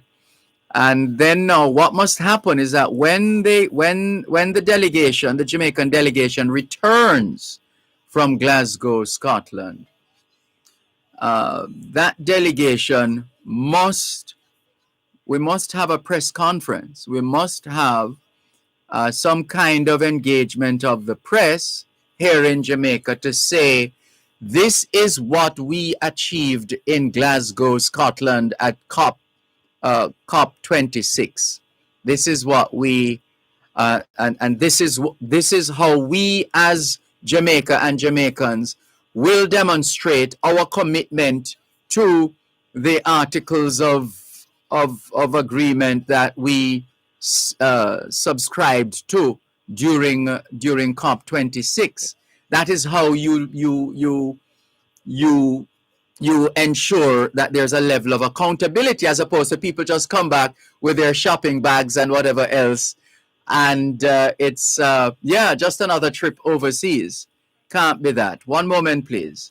Like to see the world for once, all standing hand in hand. You're listening to Power 106 FM. The time is now 3:45. Tune in every Thursday at 11:30 a.m. to midday for your legal corner with Dahlia Walker Huntington during Power Talk on Power 106 FM. You can call our numbers 876-922-4112 to 5. The text and WhatsApp line is 876-279-8598. You can also send an email at yourlegalcorner106@gmail.com. Join Your Legal Corner for all matters in relation to immigration to the United States. Here daily offer great legal advice on your immigration queries and concerns. Learn about the filing process, when to file, and how to prepare for the move. That's Your Legal Corner, 11:30 to midday, every Thursday right here on Power 106 FM.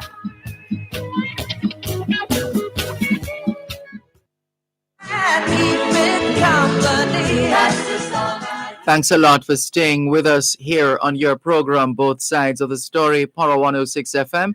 Still streaming live on the Gleaners website, go-jamaica.com. Live on your smart devices all over the world. For our caller who was mentioning the elections a short while ago, let's look at 1948. In the greatest upset in presidential election history, Democratic incumbent Harry S. Truman defeated his Republican challenger, Governor Thomas E. Dewey of New York, by just over 2 million popular votes. In the days leading up to the election, political analysts and polls were so behind Thomas E. Dewey that on election night, long before all the votes were counted, the Chicago Tribune published an early edition with the banner headline, "Dewey defeats Truman." Can you imagine that? Well, our press is not that bad. We haven't reached that stage yet in Jamaica where you would make such a call. Yeah, let's go to the phone lines once again. 876-922-4112-5. Oh, it's the same call. Sorry. I beg your pardon. I didn't realize you were still there. Sorry about that. Sir. Thanks for holding. My pleasure. So I think we should not care for a large delegation if what the term means that we should, tend the most. I can accept that. Yeah. Because but we still don't know the number, do we? No, we still don't know the number. But we gotta think about hotels and traveling expenses. Some serious money, man. Serious money. Especially because I gather that the cost of travel, obviously because of COVID-19, is more expensive than it has ever been in a while. Yeah. I've been to Glasgow many times, and there's a street called Jamaica Street, and I keep wondering how we get it named. Yes. Yeah, that's Earl Moxham did a series some time ago, and he himself went to that street, Jamaica Street, and I don't remember the details right now, but I could always look it up. But it definitely has a connection with Jamaica. There's no doubt about it. I believe so, yeah. Definitely. Okay, Mr. Malcolm, have a blessed evening, sir. Great. Thank you very much for your musings, for sharing your thoughts with us. Yes, sir. And I think one of the greatest songs ever sung is called My Love with Stevie Wonder and Julio Iglesias. I would like you to play it one evening. I read the words for us, Oh, yes. I call it the theme song of the world. Yes. Thank you for bringing that one to our attention. We'll see what we can do about it. Yes, sir. Have a blessed evening. You too. Take care. This is your program, Both Sides of the Story, Power 106 FM, still streaming live on the Gleaners website, go-jamaica.com. Live on your smart devices all over the world. See if you recognize some of these names now. 1957. Among the 1,400 students to be awarded Common Entrance Examination scholarships for the first time are, listen to the names, Winston Dawes. So he passed his Common Entrance on this, it was reported on this day in 1957. He won. Winston Dawes, who is now Dr. Winston Dawes, won the Marcus Garvey Scholarship. Then there was David Boxer, curator of, was it the National Gallery? John Juna, who went to Calabar as well and served as Minister of Health, among other things, and MP. Rowan Skyers passed for Clarendon College. Let's see. No, hold on. Let's see. Rohan Skyers, Clarendon College. Stafford Neal and Derek Sangster, Monroe College. That's the same Derek Sangster who is now the mayor of Black River and chairman of the St. Elizabeth Municipal Corporation, I believe. And then there's Douglas Halsall, Douglas Halsall, who also passed his common entrance exam back in 1957. He owns what's the name of his company? These cards, these various cards, the plastic, as in money cards or he's big on that. Data, computers, etc., etc. So Douglas Halsall and Corinne Pottinger passed for York Castle. Uriel Aldridge, I've heard that name before. I'm trying to remember if it was a media personality or otherwise. Uriel Aldridge went to Wolmer's. Andrea Fletcher and Beverly Baccarat passed for St. Andrew Girls. And Leonie Infantry and Jennifer Biles for St. Hilda's. It was a big deal in Jamaica, 1957. And it's just quite remarkable to see the names of these people when they, from back in 1957 when they passed common entrance. And for the most part, they have all, as far as we are aware, based on the names that we're seeing here, they have done well to this day. To the phone lines once again, 876-922-4111 2-5. Good afternoon. Thanks for calling. Yes, sir. Good day to you. Greetings. Help me with a math, sir. Not before. It's 63 seats that enters into Parliament. 63 members of Parliament make up the cabinet. Not the cabinet. Cabinet is a different body. Remember the members of Parliament. There are 63 members of Parliament, yes. Right. Two competing side. One won by 3 seats. So the other would have gotten the remainders. Yes. And the one that won by 3 seats, they only won their seat by a marginal line of votes.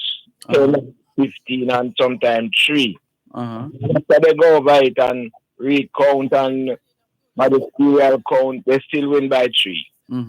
While the other side won by 4,000, 3,000, 2,500 and then something there. The losing side would have gotten the majority of votes, but not the majority of seats. Okay. So the winning side for them seat was marginally won, while them safe seat and other things. So, from that standpoint, so they would have won the popular vote. Right, but not the part that don't win the election. Right. So I think that's where the brethren was looking at it from. Right. Yeah, that brethren that I was agitating for so much and for so long is finally off the street. So I don't know which entity yet, but I'll definitely thank them when I really does. Yes. He's in the hospital now where he belongs. Well, we're encouraged by that news. Yes. Good. I was riding up and down. I looked to him and not finding him. I'm going to do some inquiry and he's finally in the hospital. So he's in the best place, among the best hands and the best brain. That's right. And the fact that you mentioned riding around, that is such a useful way to stay fit. Yeah, man. Riding the bicycle there.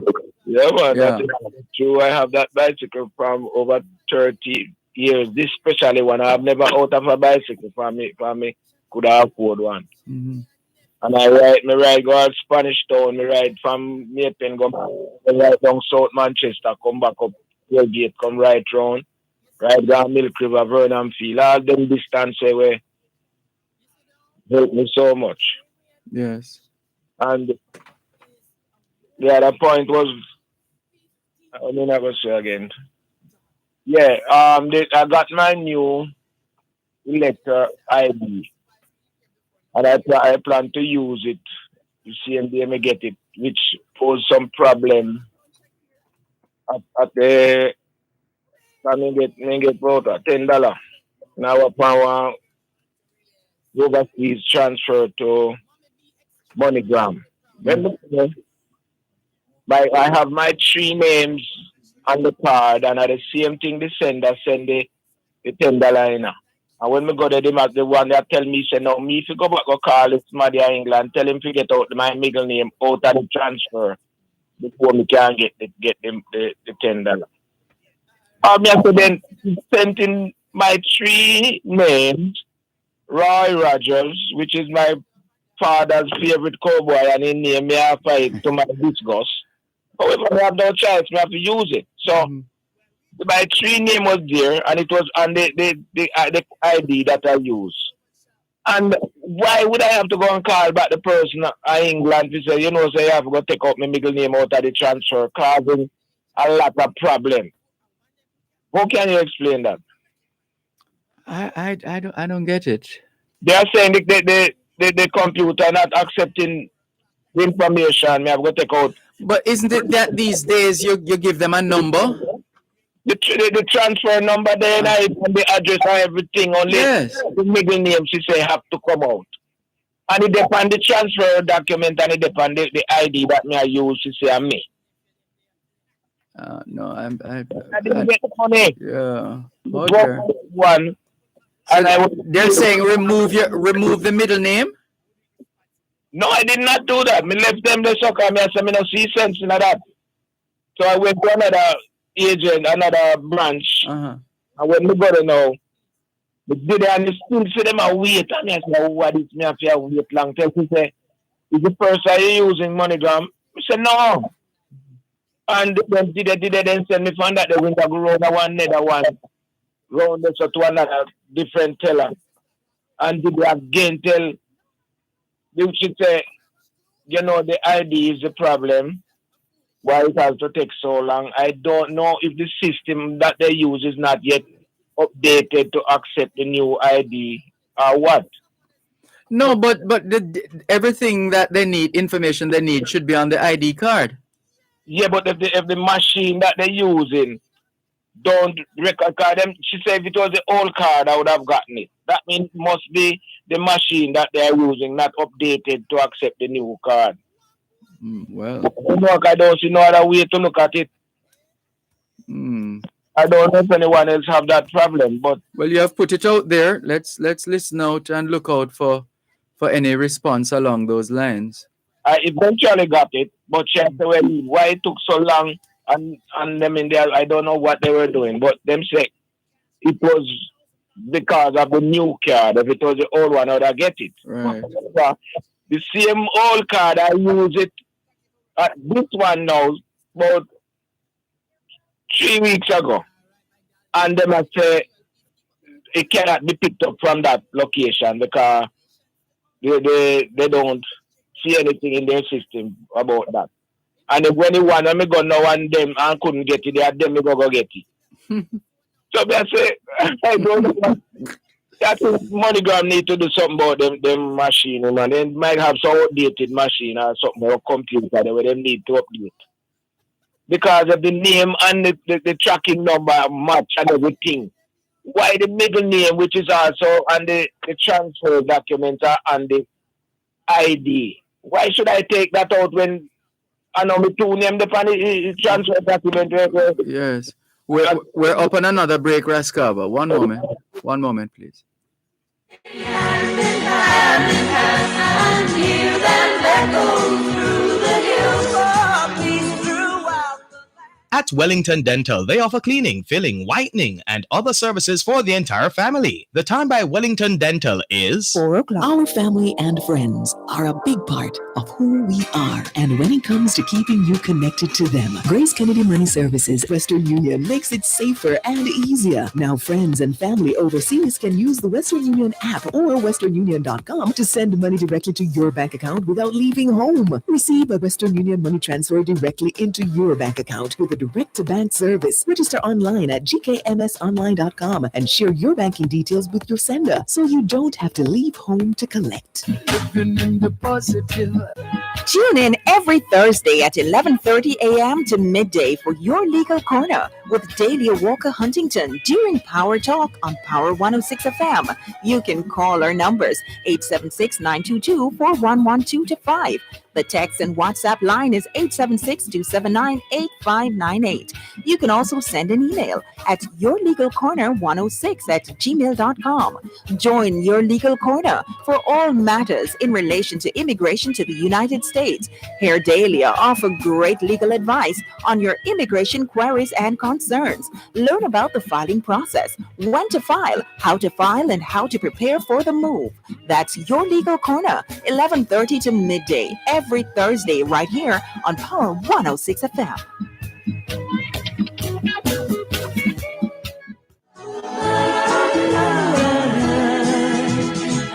Y ahora es en español. Son las 4:02. Quelle heure est-il en français? Les 4:02. 现在几点了？4点02分. 2 minutes past 4 o'clock in the afternoon here at Broadcast House, 32 Lyndhurst Road, Kingston 5, St. Andrew, Jamaica. Have you had a checkup lately? If not, now is a good time. Let's not wait till we get sick to get a checkup. How about that? Checking in with more on your program, both sides of the story, Power 106 FM. Yes, Raskaba.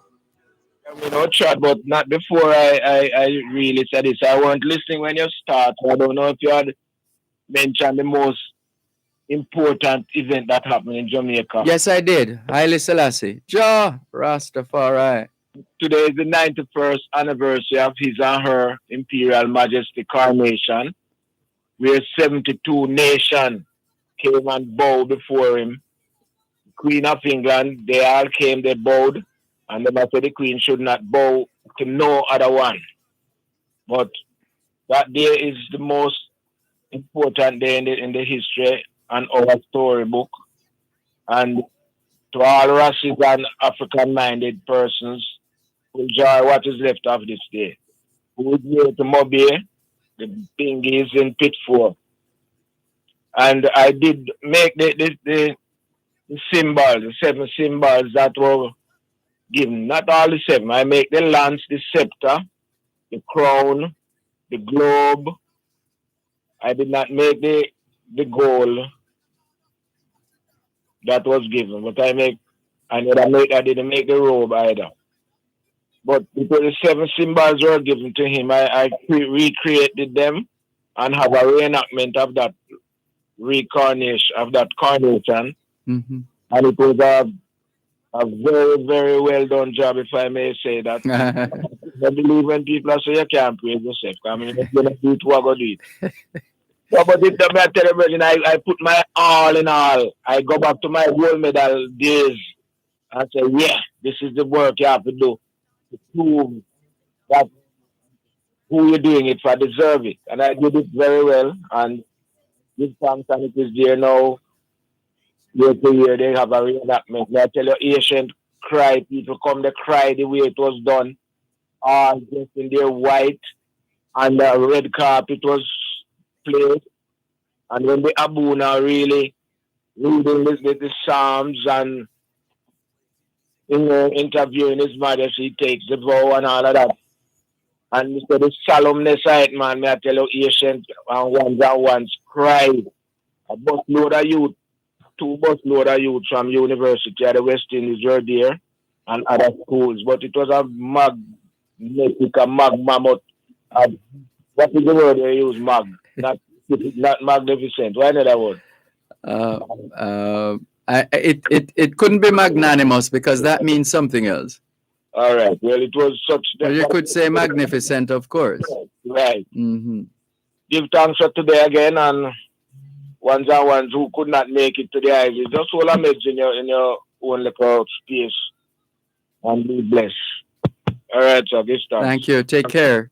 This is your program, Both Sides of the Story, Power 106 FM, still streaming live on the Gleaners website, go-jamaica.com, live on your smart devices all over the world. Hello, good afternoon. Thanks for calling. Hola, mi amiga. Hola. ¿Cómo está? Muy bien, gracias. ¿Y usted? Muy bien, gracias. No comprendo español. Hablo inglés solamente. I say it right? Yes, yes. I could also say no comprendo español. Yes. Hablo inglés solamente. Solamente. Hablo inglés solamente. I'm doing well, right? Thank you.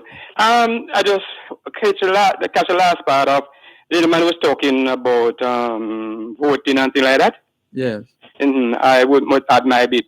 Now, I would like to say, first of all, when I'm going both abroad and local, when Donald Trump won the election, he lost the popular vote. Oh yes, in America, yeah. Well, and my brother told me it's not only because he said one of the Bush was like that too. Miss Clinton got about 1 million vote more than him, you know. Yes. Huh? Was it Bush or Hello? Was it what I'm trying to remember? I'm telling you that it happened with Donald Trump. Yeah, man, I got that. No, but you mentioned Bush. You mentioned Bush. Yes, my brother said it happened to one of the Bush too. In that he lost the popular vote. I don't know, I'm not sure. But I'm sure about Trump. Mm-hmm. Good. And back home, it happened out here already too. That the party that got the popular vote lost the election. Yes. Yes, it happened over the year, but you can research it. Mm. With that in mind. How did that? How much of that do you remember to be able to give us an idea of what that looked like?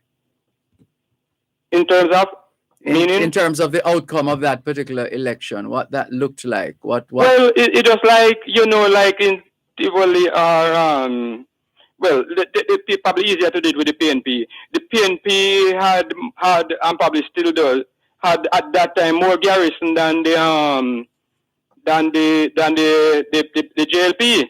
Uh-huh. Huh? Yes. With that in mind, when the garrison win, they have a whole heap of vote left over in excess where they win by.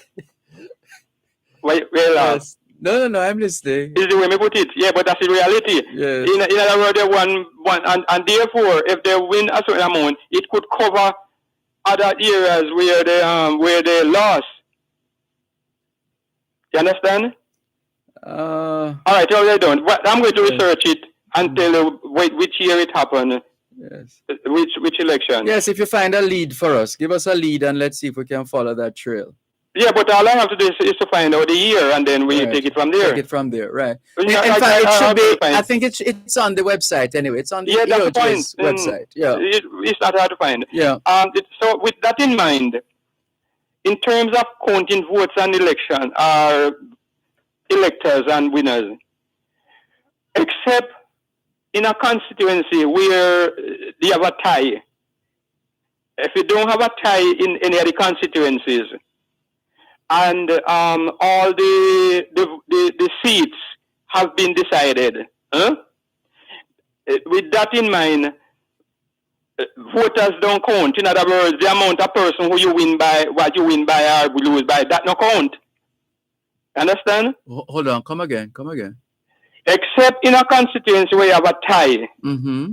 So if you don't have a tie in any constituency in an election, mm-hmm. and all the seats have been decided officially. Yes. Mm-hmm. Then votes don't count again.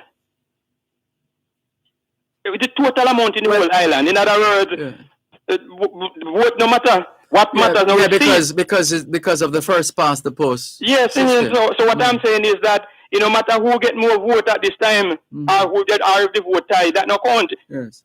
No matter who get more vote. Yeah. I mean the party. Mm-hmm. That no count. You know what significance is that? Right, right. Once there is no tie in any constituency and all the winners in the different 63 constituencies have been decided. Have been confirmed, yes. Then votes don't matter, no matter which party get more votes. Right. What's important now is seat. Oh, yes. So, no matter if they tie or not tie, or you get more, this party get more than the other one, we not see that. That no count. Yes. What is important again, I don't remember the island. Mm-hmm. Could be like Dominica or St. Vincent. 1 year, there was an election. Mm-hmm. So there were two parties. And about 15 seats. I don't know which island it happened. Yes. So one party got 7, the other party got 7, and there was one man was independent. Huh? Listening. So this now we have research and find which island it is. So there has to be a coalition here. The one man who is independent, he said the only way he would join one of the party if he become the leader, the prime minister. So none of them until one of the party agreed. And he joined him, and I don't know which small island it happened. Mm-hmm. Again, I have to research that and find it out. Yes. And in fact, I believe he became prime minister and leader of that country for some time. Yeah. But as our system is that, and also people must remember also, although that is only in theory, that we don't vote for prime minister in Jamaica. Mm-hmm. It is decided by the MPs. Yes. However, as I was telling a friend of mine on another station, it's largely theory. Just like how I would say, Queen, as it is now being head, I'm not supporting whether she should or not, that's the point. Mm-hmm. It's really just theoretical.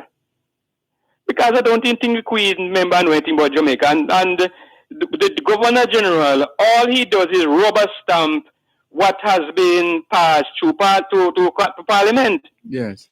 Huh? Yes, yes. So, I don't know. And, to me, it doesn't matter one way or the other whether the Governor General is removed or not. Right? Mm-hmm. And the last point I was going to make is that technically, well, in most cases, it cannot change now. Although people don't vote for the Prime Minister, in one sense, we do. For example, it's only 2 times I ever vote in an election. And the person who I voted for, I can't stand them. Can't stand her. Really? Let me this man. I can't stand the name. And before I tell you what happened, in this same place here where I am in Savlama, there were 2 men that usually run election. Dr. Jones, I told him went to Cornwall College too. Dr. Jones, because I know his mother, and I were on the same staff teaching at Froome. Yes. Dr. Jones run for the JLP, and Dr. Carl Blight run for the PNP. Yes. And Dr. Jones never win yet. Never beat Dr. Blight. And Dr. Jones have a better personality and everything more than Dr. Blight. In your opinion? Well, in my opinion, yes. Sorry. Thank you. In my opinion. Yes. He was, but because of the party that he's on, he finds himself on the wrong party.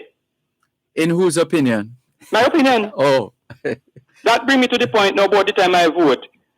Well, I can't call her lady because she must be dead now. She named Pearl McGregor. Couldn't stand her. They vote for her. And before I tell you why and how I vote for her, there were many years, about 1940 or 1940 or 50, of a man in Darliston. I heard that when he went to the polling station and got the thing, he wrote on the thing, I, Donovan Smith, and that's what he wrote on it, vote for the right, like the Honorable Excellence Bustamante. Of course, that's a spoiled vote. Now, when I go to vote, and I look at the thing and I see the head and the bell and the name, the head that I see there, and most of all is a man head, that is the NA case. Hold on, please. Tell us more after the break. And keep it company. I'd like to see the world for once. You're listening to Power 106 FM. The time is now 4:15. It continues to be all smiles at Wellington Dental. We offer dental care for the entire family, including cleaning, filling, whitening, and other dental services. There's wheelchair access and an exciting play area for the children. Wellington Dental, 57 Wellington Street, Spanish Town. Telephone 876-984-5482 or 876-749-3515. Living in the positive. Power Talk on Power 106 FM, finding solutions to the challenges we face in a globalized world. Power Talk, taking talk radio to another level. Join Dr. Herbert Gale on Mondays and Tuesdays and Simon Croskell from Wednesday to Friday as they provide riveting analysis on the issues of the day and speak with stakeholders charged with driving innovation to move Jamaica forward. Tune in for innovative features designed to showcase local developments and highlight how the global issues of the 21st century are being addressed. That's the powerful pair, Dr. Herbert Gale and Simon Croskell on Power Talk, 11 a.m. to 2 p.m. weekdays, right here on Power 106 FM.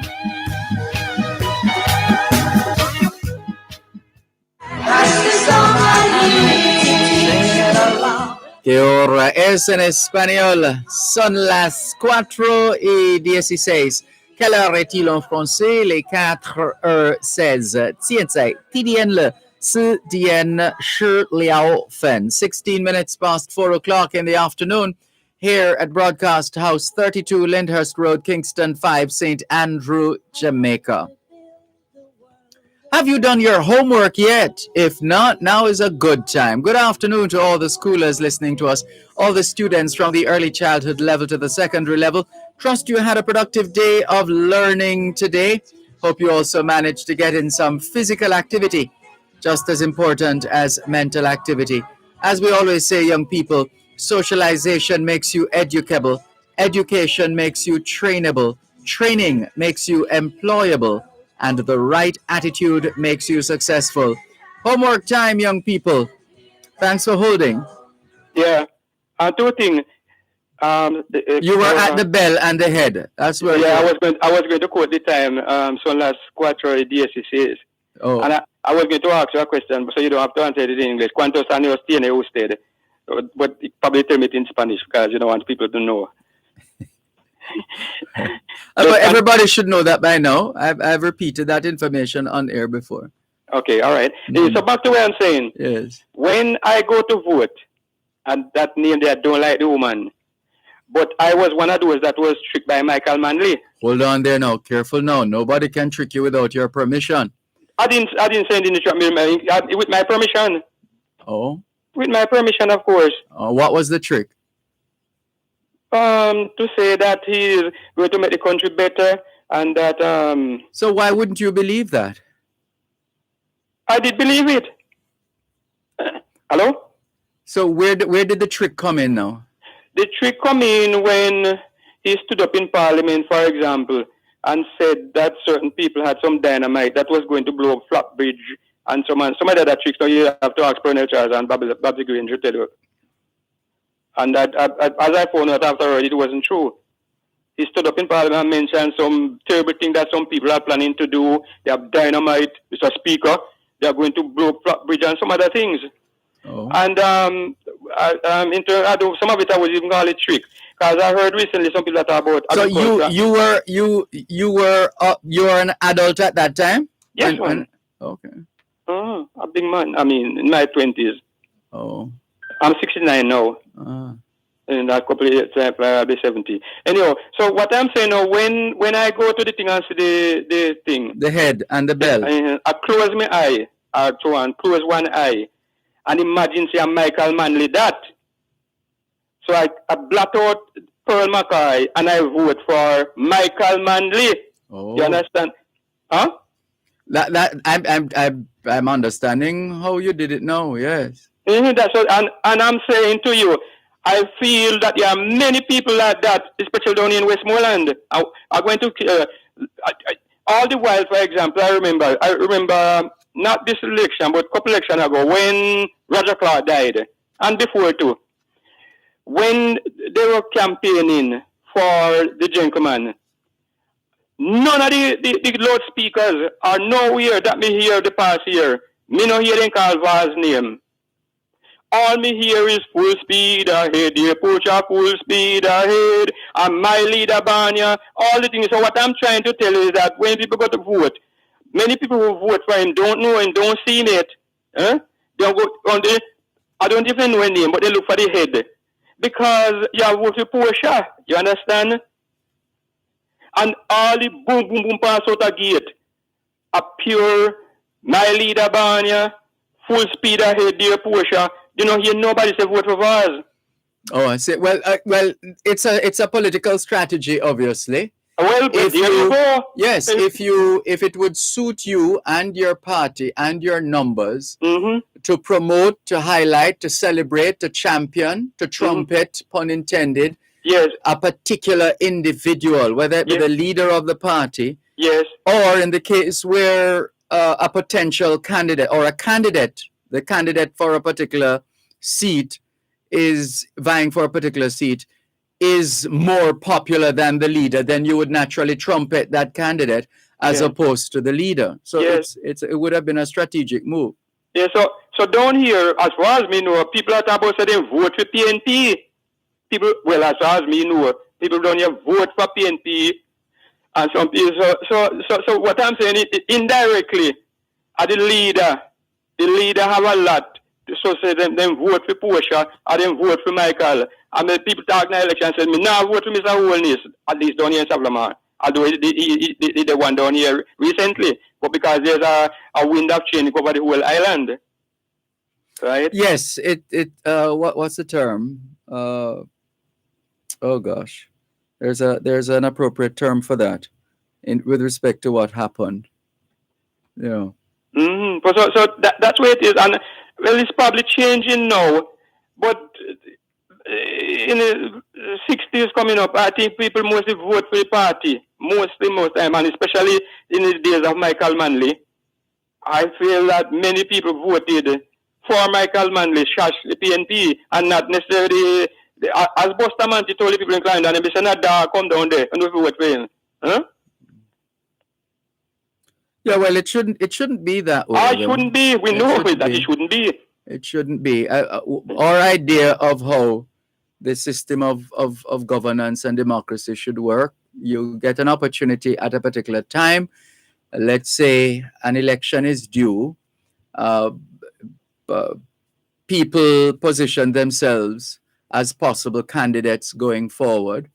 Before the election or during the campaign period, it should be obligatory, it should be mandatory that you have at least one, some constituencies are really large, but that you have, whatever the size of the constituency, that you have a significant number of, you identify a central point, for example, within that constituency, where people from the constituency are invited to listen to the two candidates or three, however many are vying to represent their constituency. And at that place, they should have an opportunity to ask questions. It shouldn't just be people just go on stage and you just wind up and dance up and whatever. I said once, I think was the right job. I said, I don't see the need for campaigning, meaning to say, especially the last 20, 30 years being done. The motorcade, for example, I don't agree with it and I don't see it for it. There are several cases where they pass through areas and... No, I think that strategy is used to provide a sort of a shock and awe effect. Okay, because what I'm saying is that me make up my mind already. I'm not serious, but I was going to say, I think they are more negative to it. They are, well, sadly to say, there was one case where they were coming down through Holland Bamboo and a man was hanging out of... I remember the story. Please don't repeat it. I remember the story. But there are some more. And there are cases where parties coming down. I see I'm driving, coming more than one time, coming down from Mandeville or something like that. And I was going back to Kingston. And there was some... party motorcade come in. You have to come off of the road. Yes, man. Come up, man. I see I'm in Kingston Me have a little bike, a ride, I go on, and policeman stop me. Take the bike and check on it come like he use a magnifying glass. I look for anything that to see if the insurance is out or anything like that. Huh? And while he's there, me see 3 buses come, them big bus, big like the JUTC bus. With man hang out on the side, man hang out on the top, man have slipper drive and so on. And me say, officer, look on that. You know, see that? But my little bike. No, that's the mob effect. And it's people, there is strength in numbers, even in an illegal way. There is strength in numbers. Mm-hmm. So that's how a lot of people get away with things. If they can create chaos, if they can find ways to mobilize people to do the wrong thing collectively, then no police wants to confront such a group. Yeah. Lastly, you talk about you should do this, but they should not buy vote neither. They should know that but they wrap up in the T-shirt me here and use it. So they shouldn't do that. Well, shame on those who accept. But in the election time that they should. Oh, I was going to tell you, say another negative thing about that motorcade and so on thing is that sometimes I know it happened at middle quarters again. They were coming down, and when they go in, the people in the shop they order a whole of drinks and something. Yes, man. Common assault. Huh? Common assault. Where do you go? Because money have to run, as we say in Jamaica. You can't expect people to come to conference or to come to campaign. And then people for conference too. Yes, man. I have to take care of them. You get breakfast, lunch, and dinner, and maybe 1,000 or 2 wrap up in your hand. Well, there are cases I know that they pay them, literally give them 1,000 or 2. So, but you see, there's no guarantee either that they're going to vote for you with that. Well, that's true. Because but some of the people who work conference sometimes not even vote. Well, that too. Yeah, but because they want the lunch they go for the curry goat and them go. Whatever. And the $1,000 at that time, 1,500. Yes. So then go. But you see, which is why the goal should really be to empower our people in such a way and to leadership with a vision that I can only think of the great Robert Lightburn, quite frankly, when it comes on to that, in terms of his pivotal, his seminal work in transforming Jamaica into an industrial nation. Mm-hmm. And I mean, the evidence is all around. I have a wealth of his. In 1965, on this day, Robert Lightburn announced that an agreement had been reached with Goodyear International to construct a tire factory at the Springfield Estate in Duhaney Pen in St. Thomas. The factory would be sited on 30 acres and would be capable of manufacturing 150,000 tires and 115,000 tubes annually. And it would begin operation in 14 months with 320 workers. Now, that did materialize along with a lot of other industrial operations. So if we don't, that's what we need more of. So that and in preparing our people for that, we upskill them so that they'll be able to benefit from some well-paying jobs and level with a level of consistency at the other end in terms of those on the lower spectrum. But the idea is if more of us, if we are empowered where we can do things for ourselves, we can buy our own food, we can pay our own bills, etc.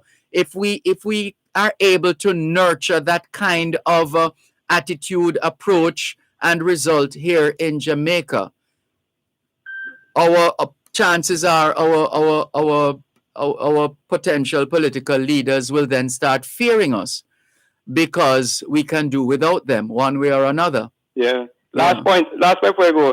I was telling somebody one of the reasons why some people don't take the vaccine. I take my vaccine already, both of them, and I told somebody that. Hold on. Tell us one of the reasons after this.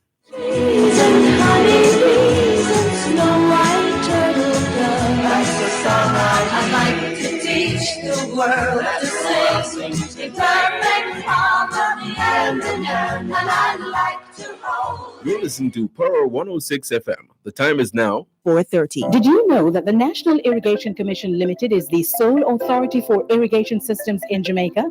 The National Irrigation Commission Limited enables the improvement in agricultural productivity through the provision of efficient and affordable irrigation to farmers and other customers. Contact them 977-6624 or 977-6727 or visit their website www.nicjamaica.com to learn more. Irrigation, making the difference in agriculture.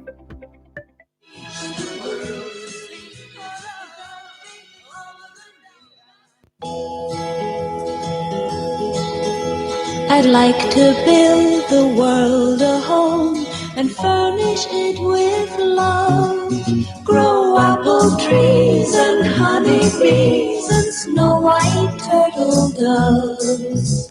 I'd like to teach the ¿Qué hora es en español? Son las 5:29. Quelle heure est-il en français? Les 5:29. 现在几点了？5点加29分. 29 minutes to 5 o'clock in the afternoon here at Broadcast House, 32 Lyndhurst Road, Kingston 5, St. Andrew, Jamaica. Do you know where your children are? Are they where they're supposed to be? Doing what they're supposed to be doing? It's a good time to check up on the children. A good time for us to continue with more on your program, Both Sides of the Story, Power 106 FM. Thanks for holding. You were saying? Yeah, the last point is that one of the reasons why a number of persons don't take the vaccine and so on is that they don't trust the leadership. I'm trying not to pinpoint it down to any one person.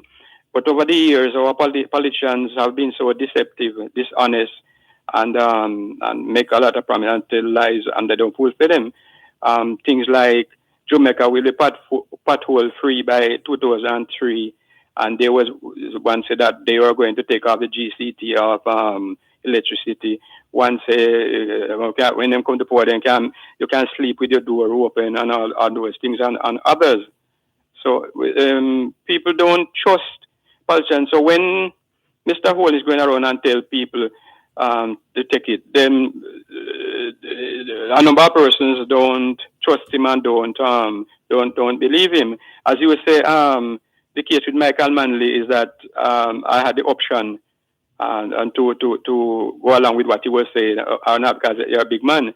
And so people have the option now not to listen to the advice of Mr. Owens, because over the years, some of his predecessors have been leaving much to be desired. And the last point, the point about you mentioned Goodyear and so on. Another time I want to have a discussion with you about the work of the trade union, because whereas in the 30s and so on, the workers were underpaid and working conditions were bad. Now the unions come in, and I'm wondering if it's not taken from one extreme to the other. Why a number of factories have closed, and what happened at Cremo, you hear about it one time, and it is believed that the union is partly responsible for the locking down of Goodyear. Yes, indeed. That's one that apparently has stayed in the minds of a lot of Jamaicans. And that is just one. You hear about what happened at Cremo? Well, Cremo is it in the Dominican Republic that wherever it is, same thing probably. Yeah. And so there are other factories like that. Yes, I know. There's a long list. Every now and then I'm going through the archives and I come upon there's a long list, especially St. Thomas, and perhaps maybe because Parson was christening him Picnic Fuss in a sense, the great Robert Lightburn, the Industry and Trade Minister, and there were a lot of factories set up in St. Thomas. Okay. A whole lot. Mm-hmm. And so, yeah, we have, we still have some ways to go, but we have come a far way in terms of our negotiating skills, in terms of our trying to find some middle ground, and ultimately ensuring that it's in the final analysis, everybody wins. Okay. In so far as that is possible, but we have had some antagonistic and and detrimental decisions in terms of labor over the years. Okay. And that's not to say we should allow capitalists to run roughshod over us and just have it their way. Okay. But we well, hopefully, I don't know. Some people argue that trade unionism is dead in Jamaica now, and the trade unions are not what they used to be. Some people see that as a blessing, others as a curse. Okay. Mm. All right. Thanks. Thanks for the call. You're welcome. Take care. This is your program, Both Sides of the Story, Power 106 FM. This message says, good afternoon, Mr. Malcolm. Last month, I read that already. That's a light bill. That's Richard in Portland. Let me see this one.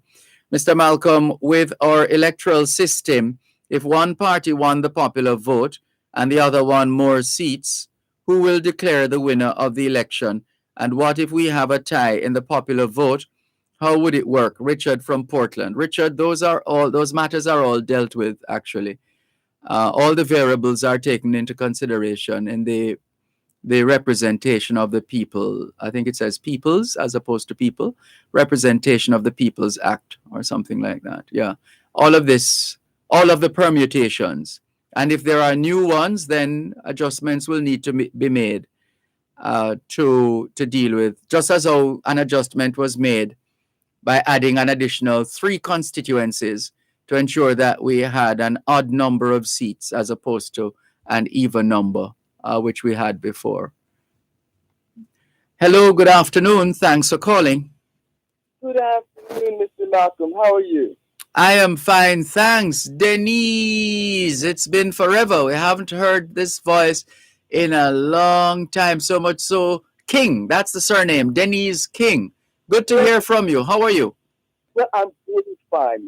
I'm doing just fine. We're struggling a bit to hear you, though. You sound like you're speaking from behind something. Is it your mask? My apologies. I don't have on my mask, Oh. but I did have on my speaker. So I'm going to just take that off right now. Please do. Are you hearing me any better? Yes, that's much better. Thank goodness. Yes. So, Malcolm, I'm calling you about... Or is it? Well, let's try. Let's try. Go ahead. Yes. I want to launch... I think you just put us on hold. All right. Let's check back with Denise King off the air to see if and when she's ready. In the meantime, a few more messages, shall we? 876-365-3346, the WhatsApp line, same as the text line. And this one from, anyway, Kenneth, moving on from that. Let's see. And another one here. De la Jamaïque. Yeah. One moment.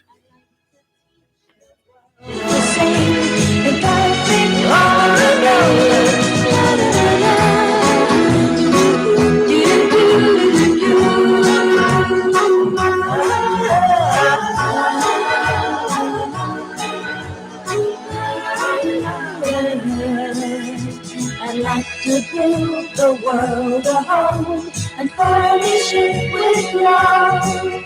Grow apple trees and honey bees and snow white turtle doves. That's the song I'd like to teach the world to sing. In perfect harmony hand in hand, and I'd like to hold it in my arms and keep it company. That's the song I'd like to see the world ever once all standing hand in hand, and hear them echo through the hills of peace throughout the land. That's the song I'd like to sing it along.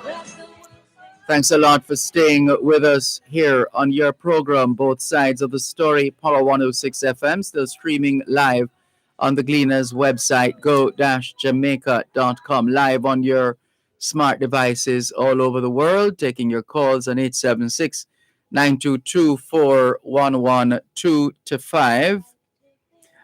Here are some more messages. Who is this now? This is Donovan says, thank you for the history sessions. Very informative. Win Charmful says, from administration to administration, there was always a problem with entourage in reference to the delegation to COP26 in Glasgow, Scotland. Natalie Winter says, hi, good afternoon, Dervan. Rainy weather in Washington Gardens, Kingston, Jamaica. What those old folks call it, rainy Christmas weather. Hello all, respect. Win Charmful confirms that Uriel Aldridge was a newscaster at JBC, even played a role as Paul Bogle in a heritage play about Morant Bay Rebellion. Dennis Hall, also from the JBC, played a role as well. Those were the days of patriotism in Jamaica. Velta Wilson in St. Thomas, good afternoon to you too. Inez Campbell in Bridgeport, Connecticut says, good afternoon, Mr. Dervan and viewers. Just finished voting for after a long day of work, but I'm so grateful to have a job. Thanks for sharing the happenings in your neck of the woods, Inez Campbell Brown in Bridgeport, or Inez Campbell in Bridgeport, Connecticut. Hello, good afternoon. Thanks for calling.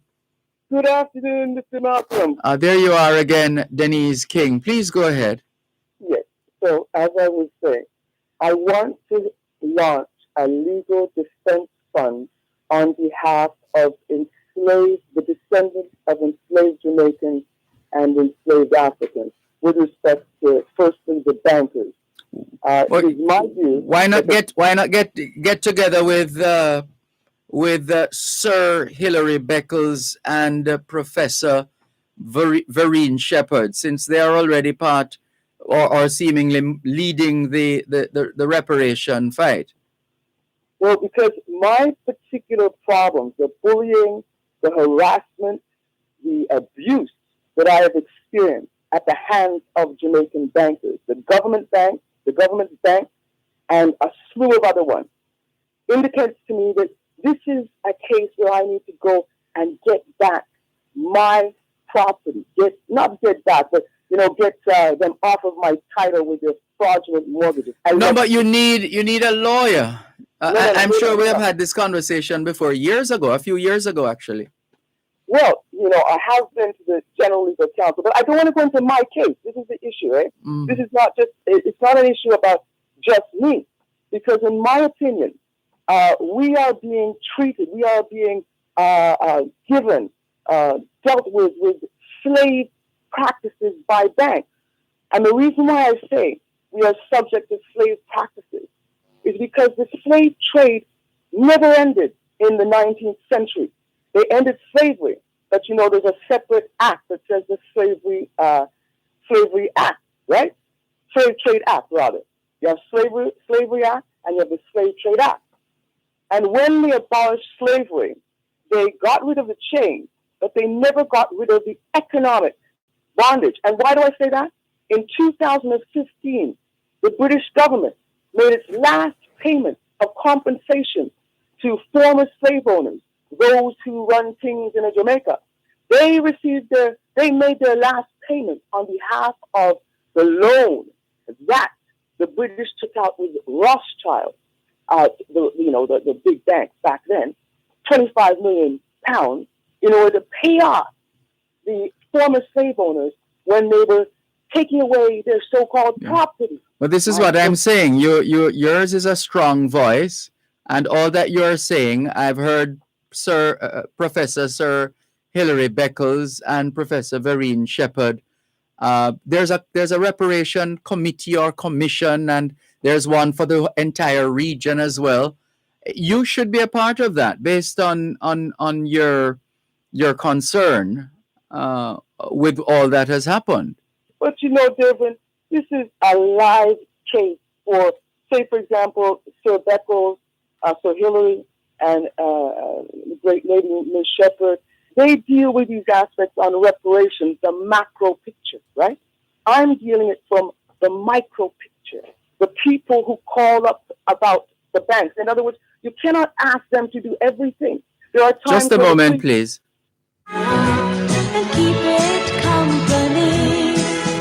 listening to Power 106 FM. The time is now 4:45.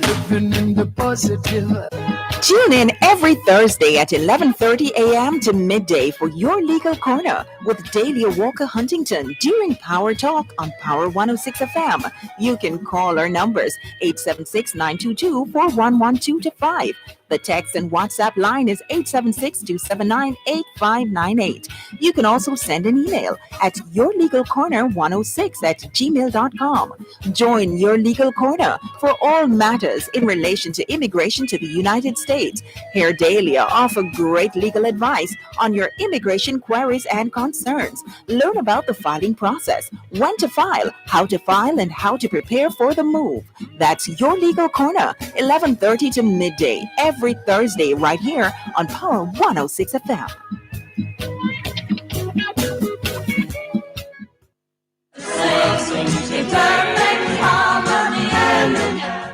¿Qué hora es en español?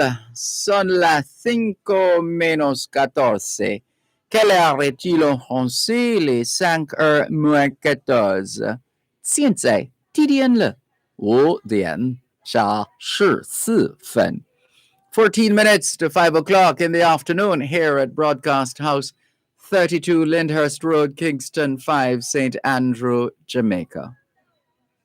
Good afternoon to all working Jamaicans tuned into both sides of the story here on Power 106 FM. It's a good time for us to ask ourselves, how productive have we been today? How productive have we been today? Let's continue. Yes, Denise King, back with you. Yes. So we see what they're doing, and it's a great work. To Beckles and to Hillary and Ms. Shepherd, Professor Shepherd. But at the same time, in keeping with Marcus Garvey's philosophy, we must do what we can to provide ourselves with self-sufficiency and to work on different levels together, because we all have the same objective, but we can't all take the same road because our situations are different. And my situation, along with those people who lost their money in the dormant account, is different. I want the banks to be held accountable. I don't want to allow my government to just say... So how do you plan to achieve this then, Denise King? What is your plan? Well, I will say that I want to launch as I said, a campaign to be able... Well, I'm going to raise money, right? The lawyers need to be paid, right? And they need to take this case to the Privy Council or international law. And I will seek to be able to put the case forward that the slave trade was never abolished, because when they abolished slavery, it was meant to be done gradually. And as a consequence of being done gradually, they said, okay, while we're working out all the kinks for you former slave owners, you plantation owners who need to be compensated, we'll just pay back the money, because if it was not legal, if slave trade was not legal, then that payment made by the British government in 2015 to pay off for the compensation package that was given to former slave owners, that would have been money laundering. All right, we know the British government would never be involved in money laundering. So my case is that we must officially and finally abolish the slave trade, because the reason why bankers play us for such idiots with our money and steal our money is because what? No, stealing that's a major accusation, and if you have such evidence, then you could very well have a case. And I do have the evidence. And to be honest, if you look at FinSAC, when you walk away from the table with FinSAC and say, hey, look, I know we've got all this testimony. I'm happy you guys came to tell me about your problems and how bad it was for you and how the bankers stitched you up with all these fraudulent mortgages. But guess what? We're closing the book. Done. That is a breach of your human rights. If you have a tribunal, that tribunal must be operated in the same way it operates for other people and gives you due process. These things must be... If all else fails, there's always the public defender. The public defender stands between the state and the people. You know, I've got to be honest, we have to be quite frank. That lady is a great lady, Miss Arlene Harrison Henry. But this country is so corrupt that if she does something, what do you think the bank is going to do with her? Huh? Come on. No. She has taken action on behalf of the people successfully, well, why and didn't you she's get still back doing to that. I would humbly suggest I don't even think that, let me see, that office wasn't always there, you know. That office wasn't always there. I like her. I've dealt with Howard Hamilton. Yes. I've dealt with all of The public defenders. I tell you what, I know you're busy, Dervan, and you got to go, but I want you to do me another favor because I have another case I want to launch, but I want you to look at my website first. Can I give you the website address? Go ahead, please. Thank you. https:// that's https:// Jam Rocket 100. That's Jam Rock ET, Jam Rocket 100, and you have to put a period, company, and period, site / I know it's complicated. So it's Jam Rocket 100, period, company, period, site / Now what I want to do is I want to launch an application with the Supreme Court to get them to include a scientifically proven Jamaican coronavirus destroyer. But I want you to look at it first before I tell you, because, you know, people are afraid of quackery and foo-foo people. So I don't want you to think this is a quack call. First, I want you to look at the website and look at the proven corona destroyer that comes from Jamaica's only meteorite volcanic deposit. Okay? What do you say, Dervan? All right, we hear you loud and clear. Wish we had more time, but we have to wrap. Thank you so much for the call. I'll call you again. Take care. Bless up. Bye-bye. This is your program, Both Sides of the Story. Power 106 FM, still streaming live on the Gleaners website, go-jamaica.com. Live on your smart devices all over the world. Taking your calls on 876-922-4112-5. 876-922-4112-5. Let's clear some more of the messages as they come in. Thank you very much. Oh, there's one other thing. Where is it? Right. Just another reminder that we've been dealing with a high level of road fatalities in this country for a long time. In 1966, because of numerous accidents, that's what they were called back then, and up to relatively recently, the United Nations insists that we don't call them accidents, but we refer to them as crashes and collisions because they're avoidable.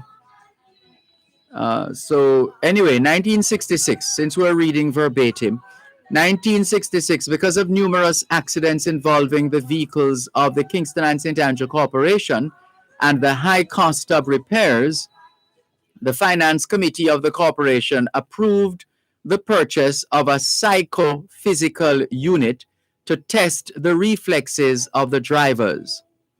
Similar units were used by the police and the military. So they were from back then, 1966. They were looking at ways, in this case, within the Kingston and St. Andrew Corporation, to minimize or to get a better handle as to the state of mind of those coming forward to operate vehicles. 1966. Also in 1966, the Jamaica wanted the road traffic rule side of the road changed. Right. This is what was said. We are in an area of the world. This is what the JAA was putting forward. Jamaica Automobile Association, 1966. We are in an area of the world where the people of countries with whom we are closely associated drive on the right. And with the increasing number of tourists coming from these countries, The change would give them more confidence when using our roads. And there's a heritage as well. There's a history as to why we drive on the left as opposed to the right. That goes back to the time of the Romans. Let's see if I remember it off the top of my head. Something doing with the hand. There's one hand that is supposed to, I don't want to mix it up with the one that deals with marriages, as to why the ring is on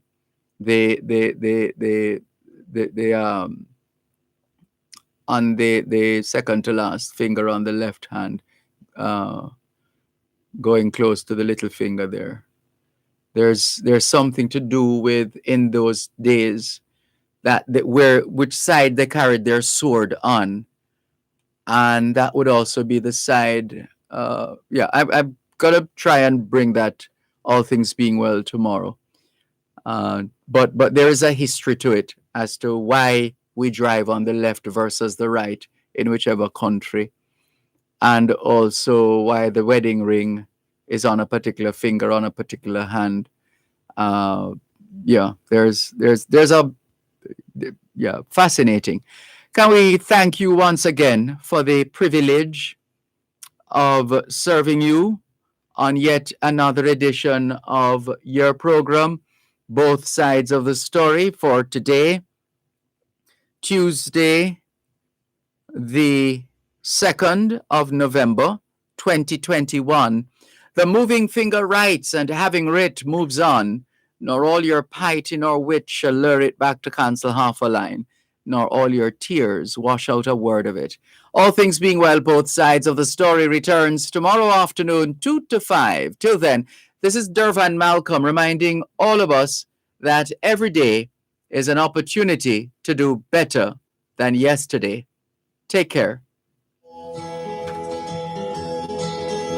I'd like to build the world a home and furnish it with love. Grow apple trees and honey bees and snow white turtle doves.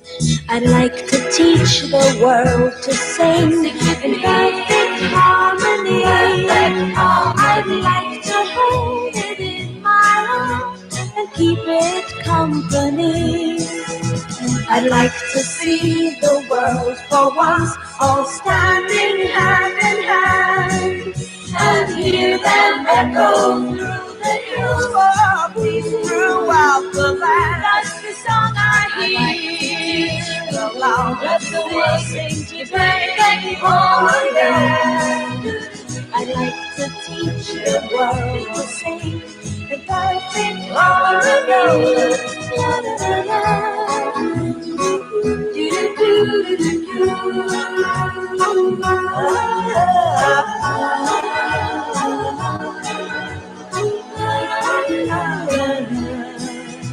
I'd like to build the world a home and furnish it with love. Grow apple trees and honey bees and snow white turtle doves. To build furnish it with love. Grow apple trees and honey bees and snow white turtle doves. That's the song I'd like to teach the world to sing. In perfect harmony, hand in hand, and I'd like to hold it in my arms and keep it company. That's the song I'd like to see the world and trees and snow white turtle doves. That's the song I'd like to teach the world to sing. In perfect harmony, hand in hand, and I'd like to hold it in my arms and keep it company. That's the song I'd like to see the world and the world sing, all standing hand in hand, and hear them echo through the hills of peace throughout the land. That's the song I'd like to sing it along. Let the world sing today all again. I'd like to teach the world to sing and dancing all around. I'd like to teach the world to sing.